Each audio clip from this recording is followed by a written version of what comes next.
ਓਮ ਪ੍ਰਕਾਸ਼ ਗਾਸੋ ਦਾ novel ਮੌਤ ਦਰ ਮੌਤ ਦਾ 12ਵਾਂ ਅੰਕ। ਘੜੀ ਮੁਤਾਬਕ ਦਿਨ ਚੜ੍ਹੇ ਨੂੰ ਤਾਂ ਕਈ ਘੰਟੇ ਹੋ ਚੁੱਕੇ ਸਨ, ਪਰ ਸੂਰਜ ਦੀ ਕਿਤੇ ਕੋਈ ਨਿਸ਼ਾਨੀ ਨਜ਼ਰ ਨਹੀਂ ਸੀ ਆ ਰਹੀ। ਚਾਰੇ ਪਾਸੇ ਘੁੱਪ ਛਾਇਆ ਹੋਇਆ ਸੀ।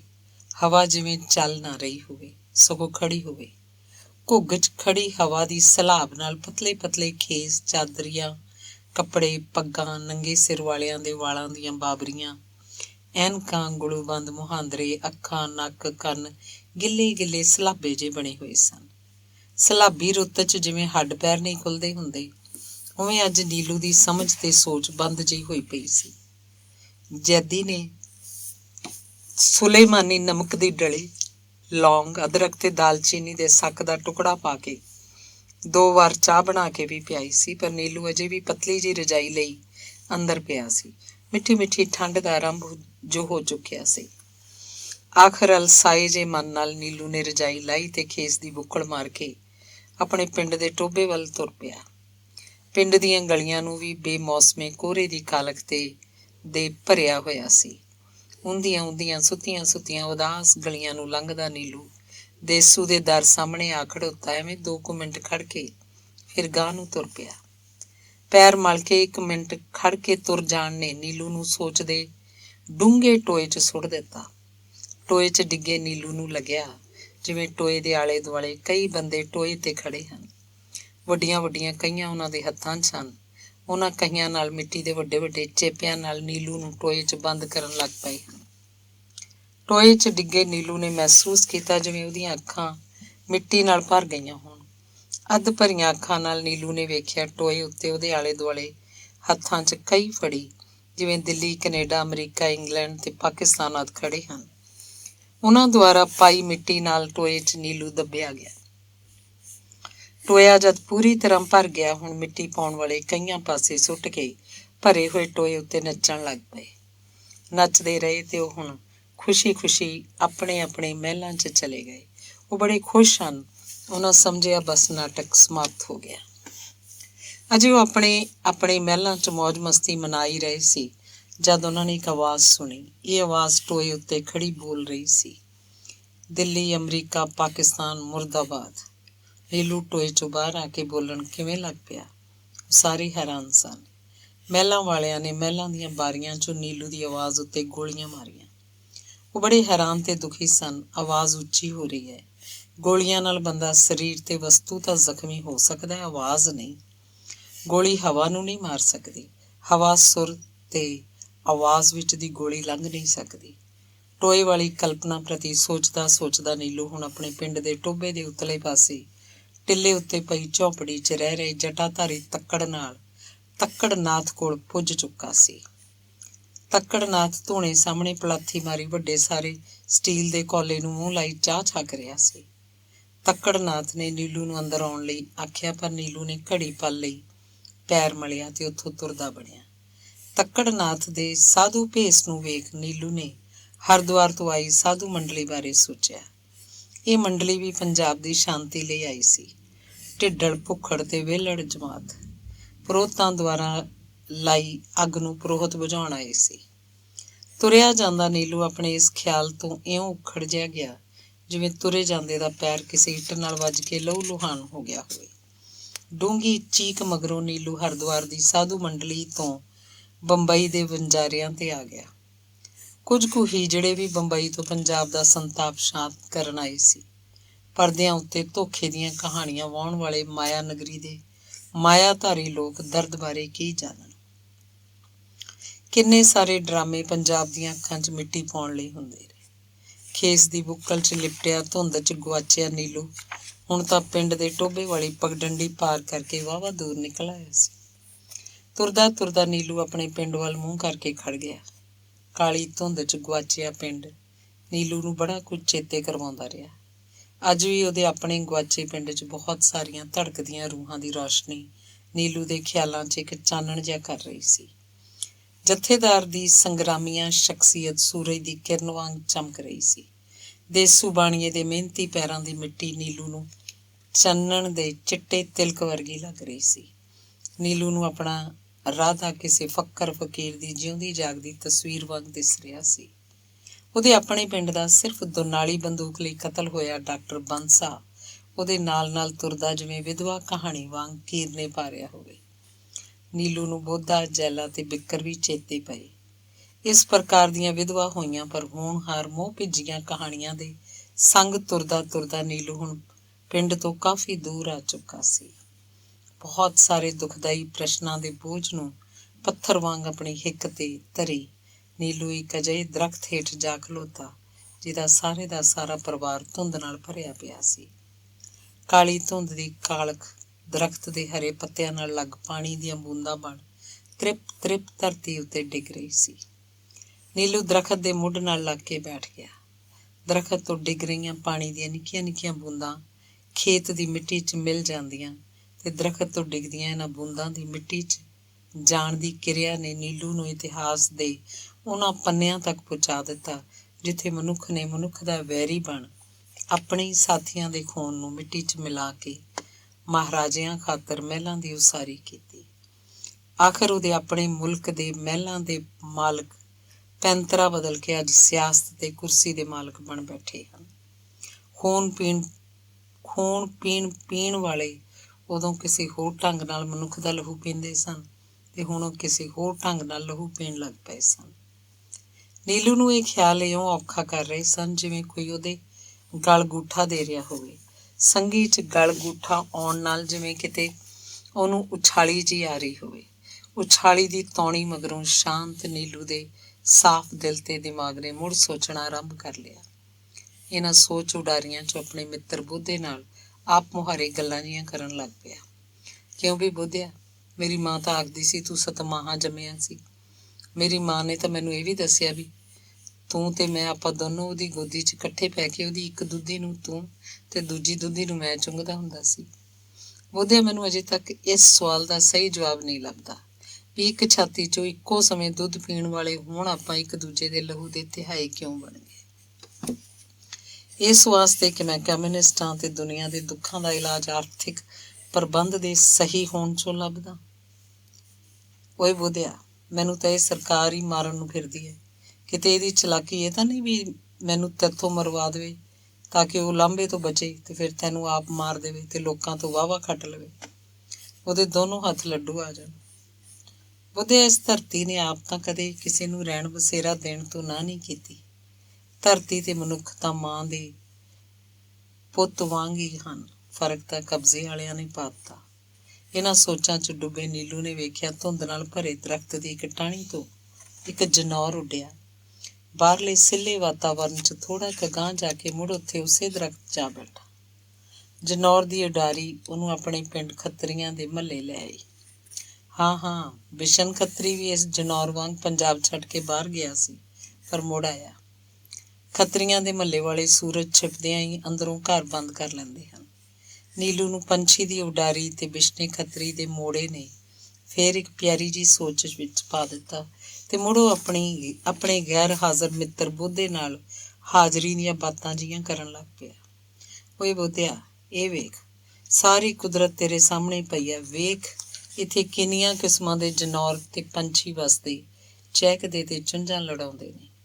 ਸੈਂਕੜੇ ਕਿਸਮਾਂ ਦੇ ਜਾਨਵਰ ਕਲੋਲਾਂ ਕਰਦੇ ਨੇ।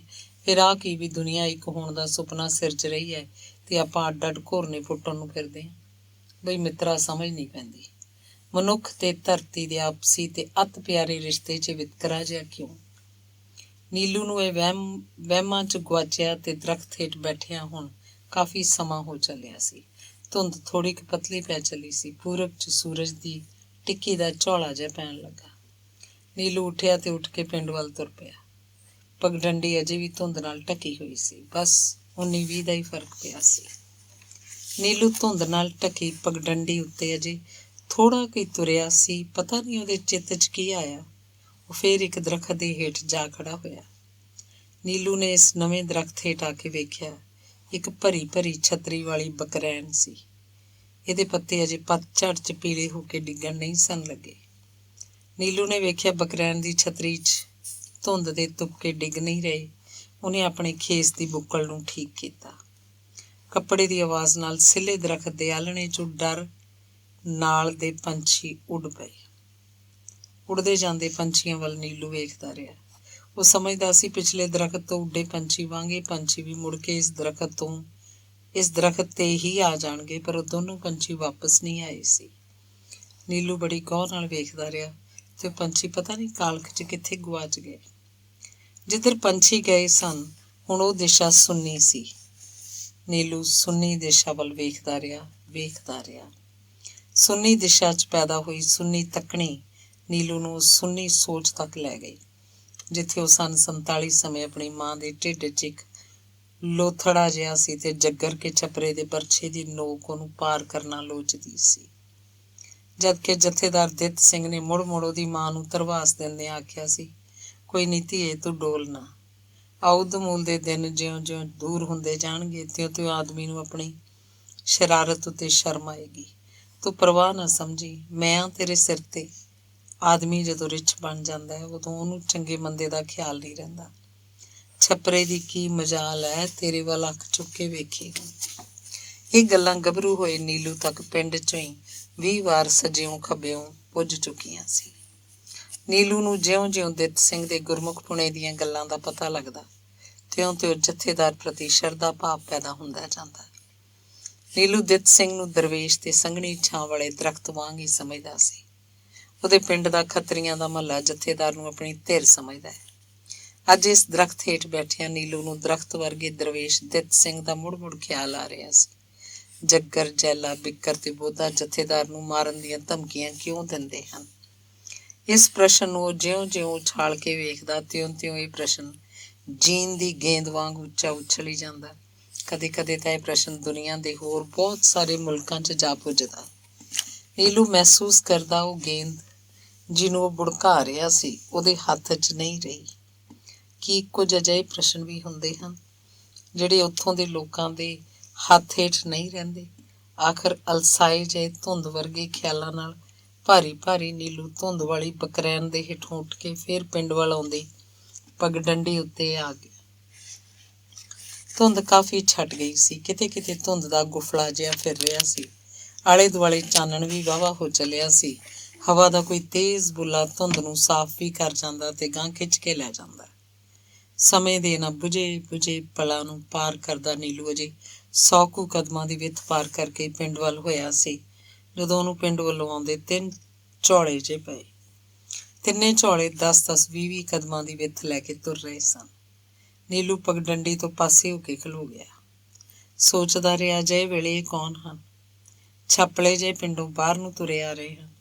ਅਜਿਹੀ ਬਿਪਤਾ ਮਾਰੀ ਮੌਸਮ 'ਚ ਪਿੰਡੋਂ ਕਿਉਂ ਤੁਰ ਪਏ? ਇਹਨਾਂ ਤਿੰਨਾਂ ਜਣਿਆਂ 'ਚ ਪਹਿਲਾ ਆਦਮੀ ਨੀਲੂ ਕੋਲ ਪਗਡੰਡੀ ਨੂੰ ਪਾਰ ਕਰ ਗਿਆ। ਨੀਲੂ ਨੂੰ ਇਹ ਬੰਦਾ ਰਾਹੀ, ਭਾਈ ਤੇ ਪਾਂਧੀ ਦੀ ਥਾਵੇਂ ਸ਼ੱਕੀ ਲੱਗਿਆ। ਹੁਣ ਨੀਲੂ ਨੂੰ ਦੂਜਾ ਬੰਦਾ ਵੀ ਪਾਰ ਕਰ ਗਿਆ। ਤੀਜਾ ਨੀਲੂ ਨੂੰ ਪਾਰ ਕਰਦੇ ਸਮੇਂ ਬੋਲਿਆ, ਲਿਆ ਓਏ ਨੀਲਿਆ, ਤੇਰੇ ਜਥੇਦਾਰ ਨੂੰ ਵੀ ਚੁੱਪ ਕਰਾਤਾ, ਹੁਣ ਤੇਰੀ ਵਾਰੀ ਹੈ। ਨੀਲੂ ਨੂੰ ਬਿੱਕਰ ਦੇ ਬੋਲਾਂ ਦੀ ਪਛਾਣ ਆ ਗਈ। ਗੱਲ ਵੀ ਉਹਦੇ ਪੱਲੇ ਪੈ ਗਈ।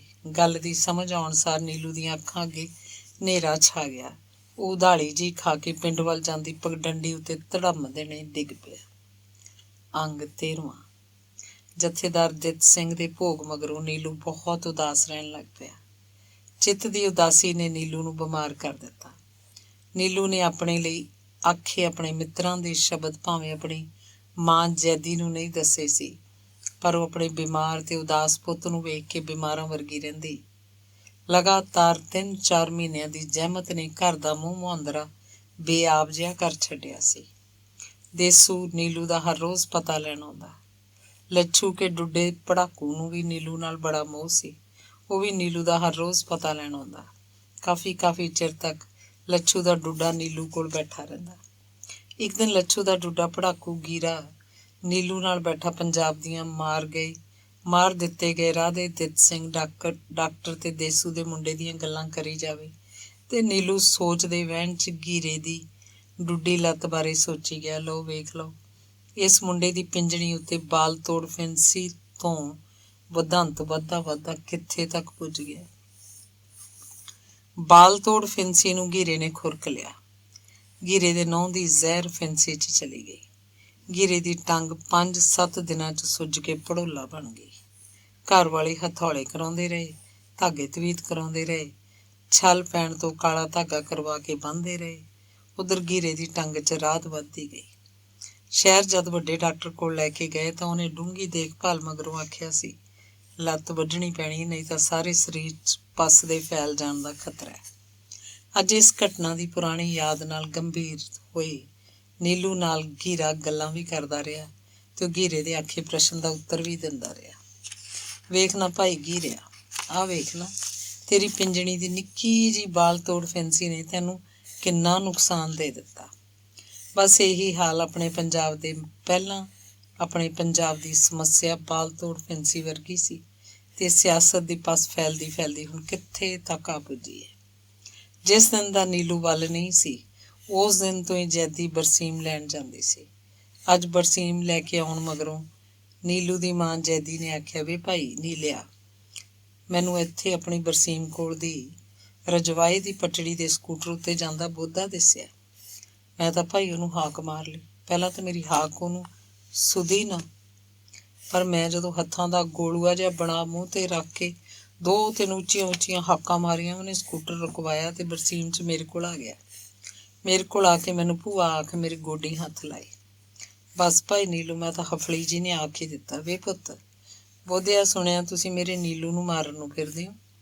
ਹੁਣ ਤੈਨੂੰ ਪਤਾ ਜਦੋਂ ਤੂੰ ਪਾਈਆ ਕੁ ਦਾ ਬਲੂੰਗੜਾ ਜਿਹਾ ਸੀ, ਉਦੋਂ ਮੇਰੀ ਇੱਕ ਦੁੱਧੀ ਤੂੰ ਤੇ ਦੂਜੀ ਨੂੰ ਨੀਲੂ ਚੁੰਗਦਾ ਹੁੰਦਾ ਸੀ। ਵੇ ਨੀਲਿਆ, ਮੈਨੂੰ ਤਾਂ ਭਾਈ ਉਦਣ ਪਤਾ ਨਹੀਂ ਕਿੱਥੋਂ ਔੜ ਗਈਆਂ। ਮੈਂ ਤਾਂ ਆ ਤੇਰੀ ਬਹੂ ਵੱਲ ਹੱਥ ਕਰਕੇ ਵੀ ਆਖਤਾ, ਵੇਖ ਲੈ, ਜੇ ਤੂੰ ਆਪਦੀ ਇਸ ਭਾਬੀ ਨੂੰ ਰੰਡੀ ਕਰਨਾ ਤੇ ਆ ਇਹਦੇ ਗੋਦੀ ਵਾਲੇ ਆਪਦੇ ਭਤੀਜੇ ਨੂੰ ਬਾਪ ਬਾਹਰਾ ਕਰਨਾ ਤਾਂ ਜਾ ਮਾਰ ਗੋਲੀ ਜਾ ਕੇ ਆਪਣੇ ਦੋਸਤ ਨੀਲੇ ਦੇ। ਬਸ ਭਾਈ ਉਹ ਤਾਂ ਚੁੱਪ ਕੀਤਾ, ਮੁੜ ਸਕੂਟਰ ਤੇ ਜਾ ਬੈਠਾ। ਆਪਣੀ ਮਾਂ ਜੈਦੀ ਦੀ ਇਸ ਵਾਰਤਾ ਨੂੰ ਸੁਣਨ ਮਗਰੋਂ ਨੀਲੂ ਨੂੰ ਆਪਣੀ ਮਾਂ ਹੀ ਨਹੀਂ ਸਗੋਂ ਸਮੁੱਚੇ ਪੰਜਾਬ ਦੇ ਅੱਲੜਪੁਣੇ ਦਾ ਖਿਆਲ ਆਇਆ। ਮਿਹਨਤੀ ਪੰਜਾਬੀਆਂ ਨੂੰ ਸ਼ੈਤਾਨੀਅਤ ਨਹੀਂ ਆਉਂਦੀ। ਨੀਲੂ ਨੂੰ ਚੇਤੇ ਪਿਆ ਦੀਵਾਲੀ ਦੇ ਦਿਨਾਂ ਵਾਂਗ ਜ਼ਿੰਦਗੀ ਬਤੀਤ ਕਰਨ ਵਾਲੇ ਪੰਜਾਬੀਆਂ ਉੱਤੇ ਸਿਆਸਤ ਨੇ ਇੱਕ ਹੀ ਪੱਥਰ ਰੱਖ ਦਿੱਤਾ। ਇਸ ਮਗਰੋਂ ਨੀਲੂ ਨੂੰ ਕਿੰਨੇ ਚਿੱਤਰ, ਤਸਵੀਰਾਂ, ਕਹਾਣੀਆਂ, ਕਿੱਸੇ ਤੇ ਉਤਸਵ ਨਜ਼ਰੀ ਪਏ। ਉਹਦੇ ਪਿੰਡ 'ਚ ਉਹ ਸਾਰੇ ਦੀਵਾਲੀ ਵਾਲੇ ਦਿਨ ਘਰਾਂ ਦੇ ਬਨੇਰਿਆਂ ਉੱਤੇ ਨਿੱਕੇ ਨਿੱਕੇ ਦੀਵੇ ਬਾਲ ਕੇ ਰੱਖਦੇ ਹੁੰਦੇ ਸਨ। ਕਿਸੇ ਰਾਮ ਦੀ ਉਡੀਕ ਲਈ ਨਹੀਂ, ਸਗੋਂ ਆਪਣੇ ਚਾਅ ਲਈ ਤੇ ਪਿਆਰੇ ਪਿਆਰੇ ਚਾਨਣ ਲਈ। ਦੀਵਾਲੀ ਵਾਲੇ ਦਿਨ ਸਿੱਖਾਂ, ਮੁਸਲਮਾਨਾਂ ਤੇ ਹਿੰਦੂਆਂ ਦੇ ਘਰਾਂ 'ਚ ਕੋਈ ਫਰਕ ਨਹੀਂ ਸੀ ਰਹਿੰਦਾ। ਬਾਬੇ ਨਾਨਕ ਦਾ ਗੁਰਪੁਰਬ ਪਿੰਡ ਦੀ ਧਰਮਸ਼ਾਲਾ 'ਚ ਸਾਰੇ ਇਕੱਠੇ ਮਨਾ ਲੈਂਦੇ ਸੀ। ਪਿੰਡ 'ਚ ਉਦਮੋਲ ਦਾ ਪਹਿਲਾਂ ਘਰ ਸੀ, ਜਿੱਥੇ ਦੀਵਾਲੀ ਦੀ ਰਾਤ ਨੂੰ ਛੱਡ ਕੇ ਕੇਵਲ ਬਾਬੇ ਨਾਨਕ ਦੇ ਜਨਮ ਉੱਤੇ ਹੀ ਘਰ ਦੇ ਬਨੇਰਿਆਂ ਉੱਤੇ ਦੀਵੇ ਰੱਖੇ ਸਨ। ਇਸ ਫਰਕ ਨੂੰ ਪਿੰਡ ਵਾਲਿਆਂ ਮਹਿਸੂਸ ਵੀ ਕੀਤਾ ਸੀ ਤੇ ਸ਼ਾਇਦ ਇਸੇ ਕਰਕੇ ਉਸ ਦਿਨ ਤੋਂ ਉਹਦੀ ਅੱਲ ਊਦਮੂਲ ਹੋ ਗਈ ਸੀ। ਪਿੰਡ ਵਾਲੇ ਸ਼ਰਾਰਤ ਦੀ ਜੜ ਨੂੰ ਆਪਣੀ ਪੇਂਡੂ ਭਾਸ਼ਾ 'ਚ ਊਦਮੂਲ ਆਖਦੇ। ਨੀਲੂ ਨੂੰ ਦੀਵਾਲੀ ਦੀ ਇੱਕ ਹੋਰ ਯਾਦ ਚੇਤੇ ਪਈ, ਜਦੋਂ ਉਹਦੀ ਮਾਂ ਜੈਦੀ ਨੇ ਰਾਧੇ ਪਹਿਲਵਾਨ ਦੁਆਰਾ ਇਨਾਮ 'ਚ ਜਿੱਤੇ ਕੀਲੀ ਉੱਤੇ ਟੰਗੇ ਢੋਲ ਦੇ ਹੇਠ ਦੀਵਾਲੀ ਵਾਲੇ ਦਿਨ ਨਿੱਕਾ ਜਿਹਾ ਦੀਵਾ ਬਾਲ ਕੇ 4 ਖਿੱਲਾਂ ਸੁੱਟ ਹੱਥ ਜੋੜ ਢੋਲ ਨੂੰ ਮੱਥਾ ਟੇਕਿਆ ਸੀ। ਨੀਲੂ ਨੇ ਆਪਣੀ ਮਾਂ ਦੀ ਇਸ ਸ਼ਰਧਾ ਦੇ ਬੜੇ ਅਰਥ ਲਿੱਤੇ। ਉਹ ਸੋਚਿਆ, ਪੰਜਾਬ ਦਾ ਕਿਸਾਨ ਮਿਹਨਤ ਨਾਲ ਧਰਤੀ ਉੱਤੇ ਆਪਣੇ ਮੱਥੇ ਦੀਆਂ ਲਕੀਰਾਂ ਬਣਾਉਂਦਾ ਆ ਰਿਹਾ। ਨੀਲੂ ਆਪਣੀ ਮਾਂ ਦੀ ਇਸ ਅਪਣੱਤ ਭਰੀ ਸ਼ਰਧਾ ਨੂੰ ਬੜੇ ਗੌਰ ਨਾਲ ਵੇਖ ਰਿਹਾ ਸੀ। ਇਹ ਉਹੀ ਢੋਲ ਸੀ ਜਿਸ ਉੱਤੇ ਲਟਕਦੀਆਂ ਰੰਗ ਬਰੰਗੀਆਂ ਲੋਗੜੀ ਦੀਆਂ ਤਣੀਆਂ ਨਾਲ ਲੱਗੇ ਰੰਗ ਬਰੰਗੇ ਲੋਗੜੀ ਦੇ ਫੁੱਲਾਂ ਨੂੰ ਛੁਪ ਛੁਪਾ ਕੇ ਕਦੇ-ਕਦੇ ਜੈਦੀ ਆਪਣੇ ਬੁੱਲਾਂ ਨਾਲ ਚੁੰਮ ਵੀ ਲੈਂਦੀ ਹੁੰਦੀ ਸੀ। ਨੀਲੂ ਨੂੰ ਜਦ ਇਹ ਸਾਰਾ ਕੁਝ ਚੇਤੇ ਪਿਆ ਤਾਂ ਉਹ ਸੋਚਿਆ, ਜ਼ਿੰਦਗੀ ਦੀਆਂ ਮਿੱਠੀਆਂ ਮਿੱਠੀਆਂ ਲੋਰੀਆਂ ਜਿਹੀਆਂ ਗਾਉਣ ਵਾਲਿਆਂ ਨੂੰ ਲੋਕ ਵਿਰੋਧੀ ਸਿਆਸਤ ਦੀਆਂ ਚਾਲਾਂ ਦਾ ਕਿਵੇਂ ਪਤਾ ਲੱਗੇ। ਉਸ ਦਿਨ ਬੋਧਾ ਸੰਸਕਾਰਿਕ, ਸੱਭਿਆਚਾਰਕ, ਸਮਾਜਿਕ ਸਾਂਝ ਪੱਖੋਂ ਉਹਦੀ ਮਾਂ ਜੈਦੀ ਦੇ ਪੈਰੀਂ ਹੱਥ ਤਾਂ ਲਾ ਗਿਆ, ਪਰ ਸਿਆਸਤ ਇਸ ਤਰ੍ਹਾਂ ਦੇ ਭੋਲੇ ਭਾਲੇ ਰਿਸ਼ਤਿਆਂ ਨੂੰ ਭੋਲਾ ਭਾਲਾ ਰਹਿਣ ਨਹੀਂ ਨਾ ਦਿੰਦੀ। ਨੀਲੂ ਠੀਕ ਹੋਣ ਮਗਰੋਂ ਆਪਣੀ ਮਾਂ ਦੇ ਰੋਕਣ ਉੱਤੇ ਵੀ ਨਿਧੜਕ ਬਾਹਰ ਅੰਦਰ ਜਾਂਦਾ ਤੇ ਮੱਝ ਲਈ ਬਰਸੀਮ ਵੀ ਲਿਆ ਕੇ ਦਿੰਦਾ। ਸਕੂਲੋਂ ਅੱਜ ਛੁੱਟੀ ਸੀ। ਨੀਲੂ ਨੇ ਤੀਜੇ ਪਹਿਰ ਦੀ ਚਾਹ ਪਾਣੀ ਪੀਣ ਮਗਰੋਂ ਦਾਤੀ ਤੇ ਚਾਦਰ ਚੁੱਕ ਖੇਤਾਂ ਵੱਲ ਮੂੰਹ ਕਰ ਲਿਆ। ਨੀਲੂ ਅਜੇ ਆਪਣੇ ਘਰ ਤੋਂ ਬਾਹਰ ਨਿਕਲਿਆ ਹੀ ਸੀ ਜਦ ਉਹਨੂੰ ਬਾਹਰਲੇ ਘਰਾਂ 'ਚ ਰੋਣ ਦੀ ਆਵਾਜ਼ ਸੁਣਾਈ ਦਿੱਤੀ। ਕਿੰਨੀਆਂ ਹੀ ਆਵਾਜ਼ਾਂ ਚੀਕਾਂ ਰੌਲੀ ਪਾ ਰਹੀਆਂ ਸੀ। ਨੀਲੂ ਨੂੰ ਸਮਝ ਨਹੀਂ ਸੀ ਆ ਰਹੀ ਉਹਦੇ ਪਿੰਡ 'ਚ ਹੋਰ ਕਿੱਥੇ ਕੀ ਹੋ ਗਿਆ। ਫਿਰਨੀ ਦੇ ਉਤਲੇ ਪਾਸੇ ਦੇ ਘਰਾਂ ਵੱਲ ਜਾਣ ਵਾਲੇ ਬੰਦਿਆਂ 'ਚੋਂ ਆਪਣੀ ਫੌੜੀ ਉੱਤੇ ਭਾਰ ਦੇ ਕੇ ਇੱਕ ਟੰਗ ਨਾਲ ਤੁਰਨ ਵਾਲਾ ਕੁੰਡਾ ਸੋਨੀਪਤ ਨੀਲੂ ਵੱਲ ਔੜ ਕੇ ਬੋਲਿਆ, ਉਹ ਭਾਈ ਮਾਸਟਰਾ, ਅਜਿੰਦਰ ਤੇ ਜੈਲੇ ਦੀਆਂ ਲੋਥਾਂ ਆਈਆਂ ਨੇ ਪਿੰਡ। ਨੀਲੂ ਦੇ ਅੱਡੇ ਹੋਏ ਮੂੰਹ 'ਚੋਂ ਇੱਕਦਮ ਨਿਕਲਿਆ, ਜਿੰਦਰ ਤੇ ਜੈਲੇ ਦੀਆਂ ਲੋਥਾਂ, ਹੀ ਆਖ ਕੇ ਜਿਵੇਂ ਉਹ ਆਪ ਵੀ ਇੱਕ ਲੋਥ ਬਣ ਗਿਆ ਹੋਵੇ। ਕੁੰਡਾ ਸੋਨੀਪਤ ਆਪਣੀ ਫੌੜੀ ਨੂੰ ਕੱਚ 'ਚ ਦੇ ਕੇ ਇੱਕ ਟੰਗ ਦੇ ਭਾਰ ਆਪਣੇ ਆਪ ਨੂੰ ਘੜੀਸਦਾ ਜਿਹਾ ਨੀਲੂ ਨੂੰ ਝੋਲੇ ਜਿਹੇ 'ਚ ਦਿਸਦਾ ਰਿਹਾ। ਪਾਣੀ ਨਾਲ ਭਰੀਆਂ ਅੱਖਾਂ 'ਚ ਝੋਲਾ ਜਿਹਾ ਆ ਜਾਂਦਾ ਹੈ। ਕੁੰਡੇ ਸੋਨੀਪਤ ਦੇ ਮੂੰਹ ਉੱਤੇ ਵੀ ਇੱਕ ਅੱਤਵਾਦੀ ਨੇ ਚਪੇੜ ਮਾਰੀ ਸੀ ਤੇ ਫਿਰ ਉਹਦੀ ਇੱਕ ਟੰਗ ਵੇਖ ਕੇ ਉਹਦੀ ਗੋਲਕ 'ਚੋਂ ਆਪ ਹੀ ਗਹਿਣੇ ਚੁੱਕੇ ਸੀ। ਪਰ ਅੱਜ ਕੁੰਡੇ ਸੋਨੀਪਤ ਨੂੰ ਹਾਦਸਾ ਜਿਵੇਂ ਭੁੱਲ ਹੀ ਗਿਆ ਹੋਵੇ। ਅੱਜ ਸਿਰਫ ਉਹਨੂੰ ਆਪਣੇ ਪਿੰਡ ਦੇ ਜਿੰਦਰ ਤੇ ਜੈਲੇ ਦੇ ਮਰਨ ਦਾ ਅਫਸੋਸ ਸੀ। ਕੁਝ ਕੁ ਪਲ ਤਾਂ ਨੀਲੂ ਤੁਰੇ ਜਾਂਦੇ ਕੁੰਡੇ ਸੋਨੀਪਤ ਨੂੰ ਵੇਖਦਾ ਰਿਹਾ। ਫਿਰ ਆਪਣੇ ਮਿੱਤਰਾਂ ਜਿੰਦਰ ਤੇ ਜੈਲੇ ਬਾਰੇ ਸੋਚਦਾ ਉਹਨਾਂ ਦੇ ਘਰ ਵੱਲ ਹੋ ਤੁਰਿਆ। ਨੀਲੂ ਜਦ ਜਿੰਦਰ ਤੇ ਜੈਲੇ ਦੀਆਂ ਲੋਥਾਂ ਕੋਲ ਗਿਆ ਤਾਂ ਉੱਥੇ ਉਹਨੇ ਲਗਭਗ ਸਾਰਾ ਪਿੰਡ ਹੀ ਸੋਗੀ ਬਣਿਆ ਵੇਖਿਆ। ਪੁਲਿਸ ਦੀਆਂ 3-4 ਗੱਡੀਆਂ ਤੇ ਬਹੁਤ ਸਾਰੇ ਪੁਲਿਸ ਸਿਪਾਹੀ ਤੇ ਅਫਸਰ ਇੱਕ ਪਾਸੇ ਖੜੇ ਸੀ। ਜਿੰਦਰ ਤੇ ਜੈਲੇ ਦਾ ਸਾਰਾ ਪਰਿਵਾਰ ਧਾਹਾਂ ਮਾਰ ਕੇ ਰੋ ਰਿਹਾ ਸੀ। ਮਰੇ ਹੋਏ ਨੌਜਵਾਨ ਪੁੱਤਾਂ ਦੀਆਂ ਲਾਸ਼ਾਂ ਉੱਤੇ ਉਹਨਾਂ ਦੀਆਂ ਮਾਵਾਂ ਡਿੱਗ ਰਹੀਆਂ ਸਨ। ਵੇ ਪੁੱਤਾ, ਇੱਕ ਵਾਰ ਤਾਂ ਮੂੰਹੋਂ ਬੋਲ। ਲੋਕ ਆਵਾਜ਼ ਨੂੰ ਚੁੱਪ ਕਰਾਉਣ ਵਾਲੇ ਉਹਦੇ ਮਿੱਤਰ ਅੱਜ ਚੁੱਪ ਹਨ। ਨੀਲੂ ਦੀਆਂ ਅੱਖਾਂ 'ਚੋਂ ਆਪ ਮੁਹਾਰੇ ਹੰਝੂ ਵਹਿ ਪਏ।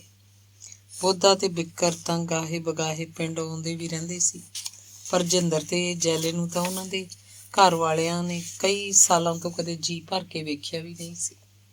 ਸੋਗੀ ਪਿੰਡ ਦੇ ਸੋਗੀ ਲੋਕਾਂ ਦੇ ਇਕੱਠ 'ਚ ਦੇਸੂ ਵੀ ਸਿਰ ਸੁੱਟੀ ਇੱਕ ਪਾਸੇ ਬੈਠਾ। ਨੀਲੂ ਉਸ ਕੋਲ ਜਾ ਬੈਠਾ। ਜਥੇਦਾਰ ਦਿੱਤ ਸਿੰਘ ਦਾ ਸਾਰਾ ਪਰਿਵਾਰ ਵੀ ਉੱਥੇ ਸ਼ੋਕ ਸਾਗਰ 'ਚ ਡੁੱਬਿਆ ਬੈਠਾ ਸੀ। ਜਿੰਦਰ ਦੀ ਭਾਬੀ ਦਾ ਬੁਰਾ ਹਾਲ ਸੀ। ਜਿੰਦਰ ਦੀ ਮਾਵਾਂ ਵਰਗੀ ਵੱਡੀ ਭਾਬੀ ਨੇ ਆਪਣੇ ਦਿਓਰ ਨੂੰ ਨਿੱਕੀ ਉਮਰ 'ਚ ਹੀ ਆਪਣੀ ਛੋਟੀ ਭੈਣ ਦਾ ਸਾਕ ਲਿਆ ਦਿੱਤਾ ਸੀ। ਮਾਵਾਂ ਵਰਗੀ ਜਿੰਦਰ ਦੀ ਵੱਡੀ ਭਾਬੀ ਜਦੋਂ ਕਦੇ ਕਾਲੀ ਗਾਨੀ ਨਾਲ ਬੰਨੀ ਸੋਨੇ ਦੀ ਪੀਲੀ ਜਿਹੀ ਤਵੀਤੀ ਜਿੰਦਰ ਦੇ ਗਲ 'ਚ ਪਾ ਦਿੰਦੀ। ਨਿੱਕਾ ਜਿਹਾ ਜਿੰਦਰ ਉਸ ਦਿਨ 20 ਵਾਰ ਕਿੰਨੇ ਸਾਥੀਆਂ ਨੂੰ ਆਪਣੇ ਸੋਨੇ ਦੀ ਕਾਲੀ ਗਾਨੀ ਵਾਲੀ ਤਵੀਤੀ ਵਿਖਾਉਂਦਾ ਹੁੰਦਾ ਸੀ। ਨੀਲੂ ਨੂੰ ਇਹ ਸਾਰਾ ਕੁਝ ਯਾਦ ਆਇਆ। ਜਿੰਦਰ ਨੀਲੂ ਨੂੰ ਵੀ ਆਪਣੀ ਤਵੀਤੀ ਵਿਖਾਇਆ ਕਰਦਾ ਸੀ। ਜਿੰਦਰ ਦੀ ਵੱਡੀ ਭਾਬੀ ਦੀ ਕੁੱਖ ਹਰੀ ਨਹੀਂ ਸੀ ਹੋਈ। ਜਿੰਦਰ ਦੀ ਵੱਡੀ ਭਾਬੀ ਆਪਣੇ ਇਸ ਤਰ੍ਹਾਂ ਦੇ ਦੁਖੜੇ ਜੈਦੀ ਕੋਲ ਆ ਕੇ ਫਰੋਲਦੀ ਨੂੰ ਨੀਲੂ ਨੇ ਕਈ ਵਾਰ ਸੁਣਿਆ ਸੀ। ਤੇ ਫਿਰ ਜਿੰਦਰ ਦੀ ਵੱਡੀ ਭਾਬੀ ਆਪਣੇ ਨਿੱਕੇ ਦਿਓਰ ਨੂੰ ਪੁੱਤਾਂ ਵਾਂਗ ਪਾਲਦੀ ਰਹੀ। ਜਿੰਦਰ ਦੀ ਵੱਡੀ ਭਾਬੀ ਦੀਆਂ ਉਹ ਸਾਰੀਆਂ ਉਮੀਦਾਂ ਕਿ ਉਹਦਾ ਦਿਓਰ ਗੱਭਰੂ ਹੋ ਕੇ ਉਹਦੀ ਭੈਣ ਨੂੰ ਵਿਆਹ ਕੇ ਲਿਆਏਗਾ, ਉਹਦੀ ਭੈਣ ਦੀ ਕੁੱਖ ਹਰੀ ਹੋਏਗੀ, ਚਲੋ ਭੈਣ ਦੇ ਬੱਚੇ ਹੋਏ ਜਾ ਉਹਦੇ, ਅੱਜ ਉਹਦੇ ਉਹ ਸਾਰੇ ਸੁਪਨੇ ਮਿੱਟੀ 'ਚ ਰਲ ਗਏ ਸਨ। ਜਿੰਦਰ ਦੀ ਵੱਡੀ ਭਾਬੀ ਦੀਆਂ ਸੱਧਰਾਂ ਜਿੰਦਰ ਦੀ ਲਾਸ਼ ਨਾਲ ਹੀ ਲਾਸ਼ ਬਣੀਆਂ ਹੋਈਆਂ ਸਨ। ਜੈਲੇ ਦੀ ਮਾਂ ਜਿਹੜੀ ਕਦੇ ਇਹ ਆਖਦੀ ਹੁੰਦੀ ਸੀ ਕਿ ਉਹਦਾ ਪੁੱਤ ਤਾਂ ਸ਼ਹੀਦ ਹੋਣ ਗਿਆ, ਅੱਜ ਉਹ ਆਪਣੇ ਪੁੱਤਰ ਦੀ ਲੋਥ ਤੋਂ ਸਿਰ ਨਹੀਂ ਸੀ ਚੁੱਕ ਰਹੀ। ਇਸ ਸੋਗੀ ਵਾਤਾਵਰਨ 'ਚ ਸੁੰਨ ਮੁੰਨ ਬੈਠੇ ਨੀਲੂ ਨੂੰ ਆਪਣੀ ਮਾਂ ਜੈਦੀ ਦੀਆਂ ਆਖੀਆਂ ਗੱਲਾਂ ਚੇਤੇ ਪੈਂਦੀਆਂ ਰਹੀਆਂ। ਵੇ ਪੁੱਤ, ਪੁੱਤਾਂ ਦੀ ਮੌਤ ਦਾ ਮਾਤਮ ਤੁਸੀਂ ਮਾਵਾਂ ਤੋਂ ਪੁੱਛੋ। ਪੁੱਤਰਾ, ਪੁੱਤ ਤਾਂ ਮਾਵਾਂ ਦੀਆਂ ਅੰਦਰਾਂ ਹੁੰਦੇ ਨੇ। ਆਹ ਤੁਹਾਡੇ ਚੱਕਵਾਦ, ਅੱਤਵਾਦ, ਵੱਖਵਾਦ ਤਾਂ ਮਾਵਾਂ ਨੂੰ ਕੀ ਪਤਾ। ਮਾਵਾਂ ਲਈ ਤਾਂ ਪੁੱਤ ਕੇਵਲ ਪੁੱਤ ਹੁੰਦੇ ਨੇ। ਨੀਲੂ ਨੂੰ ਜਿੰਦਰ ਤੇ ਜੈਲੇ ਦੇ ਭੋਗ ਉੱਤੇ ਸ਼ਰਧਾਂਜਲੀਆਂ ਭੇਟ ਕਰਨ ਵਾਲੇ ਸਿੱਖ ਮਰਿਆਦਾ ਦੇ ਉਪਾਸ਼ਕ ਘੱਟ ਤੇ ਪਾਕਿਸਤਾਨ ਦੇ ਡਿਕਟੇਟਰ ਜ਼ਿਆ ਦੇ ਪਿੱਠੂ ਵੱਧ ਲੱਗੇ। ਜਥੇਦਾਰ ਦੀ ਅੰਤਿਮ ਅਰਦਾਸ ਸਮੇਂ ਵੀ ਸੰਗਰਾਮੀਆਂ ਦੇ ਬੋਲ ਥੋੜੇ ਤੇ ਸੱਤਾਧਾਰੀਆਂ ਦੀਆਂ ਆਵਾਜ਼ਾਂ ਵੱਧ ਸਨ। ਨੀਲੂ ਸੋਚਦਾ ਰਿਹਾ ਸੀ, ਲੋਕਾਂ ਦੇ ਗੱਭਰੂ ਪੁੱਤ ਮਰਵਾ ਕੇ ਲੋਕ ਰਾਜ ਭਾਗ ਆਪਣੇ ਕਾਕਿਆਂ ਨੂੰ ਦੇ ਜਾਂਦੇ ਹਨ। ਜਿੰਦਰ ਤੇ ਜੈਲੇ ਦੇ ਭੋਗ ਉੱਤੇ ਬੋਲਣ ਵਾਲਿਆਂ ਬੰਦਿਆਂ 'ਚੋਂ ਕਿਸ ਦਾ ਕਾਕਾ ਬੋਧੇ ਤੇ ਬਿੱਕਰ ਵਾਂਗ ਭੱਜਿਆ ਫਿਰਦਾ। ਭੋਗ ਸਮਾਪਤ ਹੋਇਆ। ਨੀਲੂ ਜਿੰਦਰ ਤੇ ਜੈਲੇ ਦੇ ਭੋਗ ਪੈਣ ਮਗਰੋਂ ਇਕੱਠਾ ਕੱਲਾ ਸੱਥ 'ਚੋਂ ਉੱਠ ਕੇ ਦੇਸੂ ਦੇ ਘਰ ਵੱਲ ਤੁਰ ਪਿਆ। ਦੇਸੂ ਫੇਰੀ ਵਾਲਾ ਅਜੇ ਘੜੀ ਪਲਕ ਪਹਿਲਾਂ ਹੀ ਘਰੇ ਆ ਕੇ ਬੈਠਾ ਸੀ। ਨੀਲੂ ਨੂੰ ਆਉਂਦਿਆਂ ਵੇਖ ਦੇਸੂ ਦੀ ਉਦਾਸੀ ਥੋੜ੍ਹੀ ਕੁ ਘਟੀ ਤੇ ਬੋਲਿਆ, ਆ ਭਾਈ ਮੁੰਡਿਆ, ਆ ਜਾ, ਬਹਿ ਜਾ ਅੰਦਰ। ਕਹਿ ਆਪਣੀ ਚਾਚੀ ਨੂੰ 2 ਗਲਾਸ ਚਾਹ ਦੇ ਬਣਾ ਦੂ। ਨੀਲੂ ਨੇ ਉੱਤਰ ਚਾਖਿਆ, ਚਾਚਾ ਮੈਂ ਚਾਹ ਨਹੀਂ ਪੀਣੀ, ਚਾਹ ਪੀਣ ਨੂੰ ਜੀ ਵੀ ਨਹੀਂ ਕਰਦਾ। ਮੈਂ ਤਾਂ ਤੈਥੋਂ ਇੱਕ ਗੱਲ ਪੁੱਛਣ ਆਇਆ। ਲੈ ਪੁੱਛ ਭਾਈ, 100 ਗੱਲ ਪੁੱਛ, ਦੇਸੂ ਨੇ ਕਿਹਾ। 100 ਤਾਂ ਨਹੀਂ ਚਾਚਾ, ਬਸ ਇੱਕ ਗੱਲ ਹੀ ਹੈ। ਬਈ ਉਸ ਦਿਨ ਤੂੰ ਜਿੰਦਰ ਤੇ ਜੈਲੇ ਦੀਆਂ ਮ੍ਰਿਤਕ ਦੇਹਾਂ ਵੇਖ ਕੇ ਰੋਂਦਾ ਬਹੁਤ ਰਿਹਾ। ਤੈਨੂੰ ਖਿਆਲ ਨਹੀਂ ਆਇਆ ਕਿ ਇਹ ਤਾਂ ਤੇਰੇ ਰਾਮੂ ਦੇ ਕਾਤਲਾਂ ਦੀ ਢਾਣੀ ਚੋਂ ਨੇ। ਨੀਲੂ ਦੇ ਇਸ ਪ੍ਰਸ਼ਨ ਨੂੰ ਸੁਣ ਕੇ ਦੇਸੂ ਇਉਂ ਮਚੋੜਿਆ ਜਿਹਾ ਗਿਆ ਜਿਵੇਂ ਕੋਈ ਭਾਰੀ ਸਾਰਾ ਪੱਥਰ ਉਸ ਤੇ ਆ ਡਿੱਗਿਆ ਹੋਵੇ। ਆਖਰ ਦੇਸੂ ਇੰਝ ਬੋਲਿਆ ਜਿਵੇਂ ਕਿਸੇ ਡੂੰਘੇ ਖੂਹ 'ਚੋਂ ਬੋਲਿਆ ਹੋਵੇ, ਉਹ ਭਾਈ ਨੀਲਿਆ, ਤੂੰ ਆਪ ਵੀ ਸਿਆਣਾ ਹੈ, ਪਰ ਸਾਡੀ ਤਾਂ ਇੱਕ ਝਟਕੀ ਜਿਹੀ ਗੱਲ ਹੈ ਬਈ ਆਹ ਚੱਕ ਬੜੀ ਮਾੜੀ ਹੁੰਦੀ ਹੈ। ਜਦੋਂ ਕੋਈ ਆਦਮੀ ਦੂਜੇ ਦੀ ਉਂਗਲ 'ਤੇ ਨੱਚਣ ਲੱਗ ਜੇ ਨਾ, ਬਸ ਫੇਰ ਆਪਣੀ ਬੁੱਧ ਤਾਂ ਮਾਰੀ ਜਾਂਦੀ ਹੈ। ਚੱਕ 'ਚ ਆ ਕੇ ਬੰਦਾ ਆਪਣੇ ਤੇ ਪਰਾਏ ਦਾ ਭੇਦ ਭੁੱਲ ਜਾਂਦਾ ਹੈ। ਲੈ ਸੁਣ ਲੈ ਮੇਰੀ ਗੱਲ, ਮੈਂ ਤੈਨੂੰ ਅੱਜ ਆਪਣੇ ਦਿਲ ਦੀ ਦੱਸਣ ਲੱਗਿਆ। ਆਪਣੇ ਪਿੰਡ ਦੇ ਮੁੰਡੇ ਨੇ ਜਿੰਦਰ, ਜੈਲਾ, ਬਿੱਕਰ, ਬੋਧਾ। ਉਦੋਂ ਇਹ ਨਿੱਕੇ ਨਿੱਕੇ ਹੁੰਦੇ ਸੀ, ਮੈਂ ਤੋਂ ਕੁਲਫੀਆਂ ਲੈਂਦੇ ਹੁੰਦੇ। ਮੈਂ ਤੈਨੂੰ ਦੱਸਾਂ, ਮੇਰਾ ਰਾਮੂ ਵੀ ਐਡਾ ਕੀ ਸੀ। ਤੇਰੇ ਹੀ ਹਾਣ ਦੇ ਸਾਰੇ ਨੇ, ਪਰ ਤੂੰ ਇਹਨਾਂ 'ਚੋਂ ਚੰਟ ਸੀ। 3 ਤਾਂ ਮੁੱਕ ਗਏ, ਰਾਮੂ, ਜਿੰਦਰ ਤੇ ਜੈਲਾ। ਪਰ ਇਹਨਾਂ ਨਾਲ ਜਿਹੜੀਆਂ ਗੱਲਾਂ ਦੀ ਸਾਂਝ ਪਈ ਹੈ, ਉਹ ਕਿਵੇਂ ਮੁੱਕੇ? ਵੇਖ ਲੈ ਮੁੰਡਿਆ, ਮੈਂ ਉਦੋਂ ਕੁਲਫੀਆਂ ਦੀ ਫੇਰੀ ਲਾਉਂਦਾ ਸੀ। ਜਿੰਦਰ ਕੇ ਵਿਹੜੇ ਜਾਣਾ, ਨਿੱਕੀ ਜਿਹੀ ਕੌਲੀ 'ਚ ਦਾਣੇ ਪਾ ਕੇ ਲੈ ਆਉਣੇ ਜਿੰਦਰ ਨੇ, ਕੁਲਫੀ ਚੂਸ ਲੈਣੀ। ਉਦਾਸ ਜਿਹਾ ਹੋ ਕੇ ਮੇਰੇ ਵੱਲ ਵੇਖਣਾ, ਮੈਂ ਆਪਣੀ ਗੋਦੀ 'ਚ ਲੈ ਲੈਂਦਾ ਜਿੰਦਰ ਨੂੰ, ਇੱਕ ਹੋਰ ਕੁਲਫੀ ਦੇ ਦਿੰਦਾ। ਮੈਂ ਕਹਿੰਦਾ, ਲੈ ਭਾਈ, ਹੁਣ ਤੇਰੀ ਬਾਟੀ ਮੈਂ ਰੱਖ ਲੈਣਾ। ਅਨਭੋਲ ਜਿਹਾ ਜਿੰਦਰ ਬਾਟੀ ਮੈਨੂੰ ਫੜਾ ਦਿੰਦਾ। ਪੁਰਾਣੀਆਂ ਗੱਲਾਂ ਸੁਣਾਉਂਦਾ ਸੁਣਾਉਂਦਾ ਦੇਸੂ ਪਿਛਲੀਆਂ ਗੱਲਾਂ 'ਚ ਬਹੁਤ ਪਿੱਛੇ ਜਾ ਚੁੱਕਾ ਸੀ। ਕੁਛ ਦੇਰ ਮਗਰੋਂ ਦੇਸੂ ਫੇਰ ਬੋਲਿਆ, ਲੈ ਭਾਈ ਮੁੰਡਿਆ, ਜਿੱਦਣ ਜਿੰਦਰ ਅਤੇ ਜੈਲੇ ਦੀਆਂ ਪਿੰਡ ਲੋਥਾਂ ਆਈਆਂ, ਮੈਨੂੰ ਤਾਂ ਆਪਣਾ ਰਾਮੂ ਦੂਜੀ ਵਾਰ ਮਰਿਆ ਲੱਗਿਆ। ਹੋਰ ਤਾਂ ਹੋਰ ਕੀ, ਆ ਜਥੇਦਾਰ ਵਰਗੇ ਬੰਦੇ ਨੂੰ ਵੀ ਭਲਾ ਮਾਰੀਦਾ। ਪਰ ਤੈਨੂੰ ਦੱਸਿਆ ਵੀ ਚੱਕ ਬੜੀ ਮਾੜੀ ਹੁੰਦੀ ਹੈ। ਇਹ ਤਾਂ ਆਦਮੀ ਦੀ ਅਕਲ ਖਾ ਜਾਂਦੀ ਹੈ। ਚੱਕ ਤਾਂ ਆਦਮੀ ਨੂੰ ਅੰਨਾ ਕਰ ਦਿੰਦੀ ਹੈ।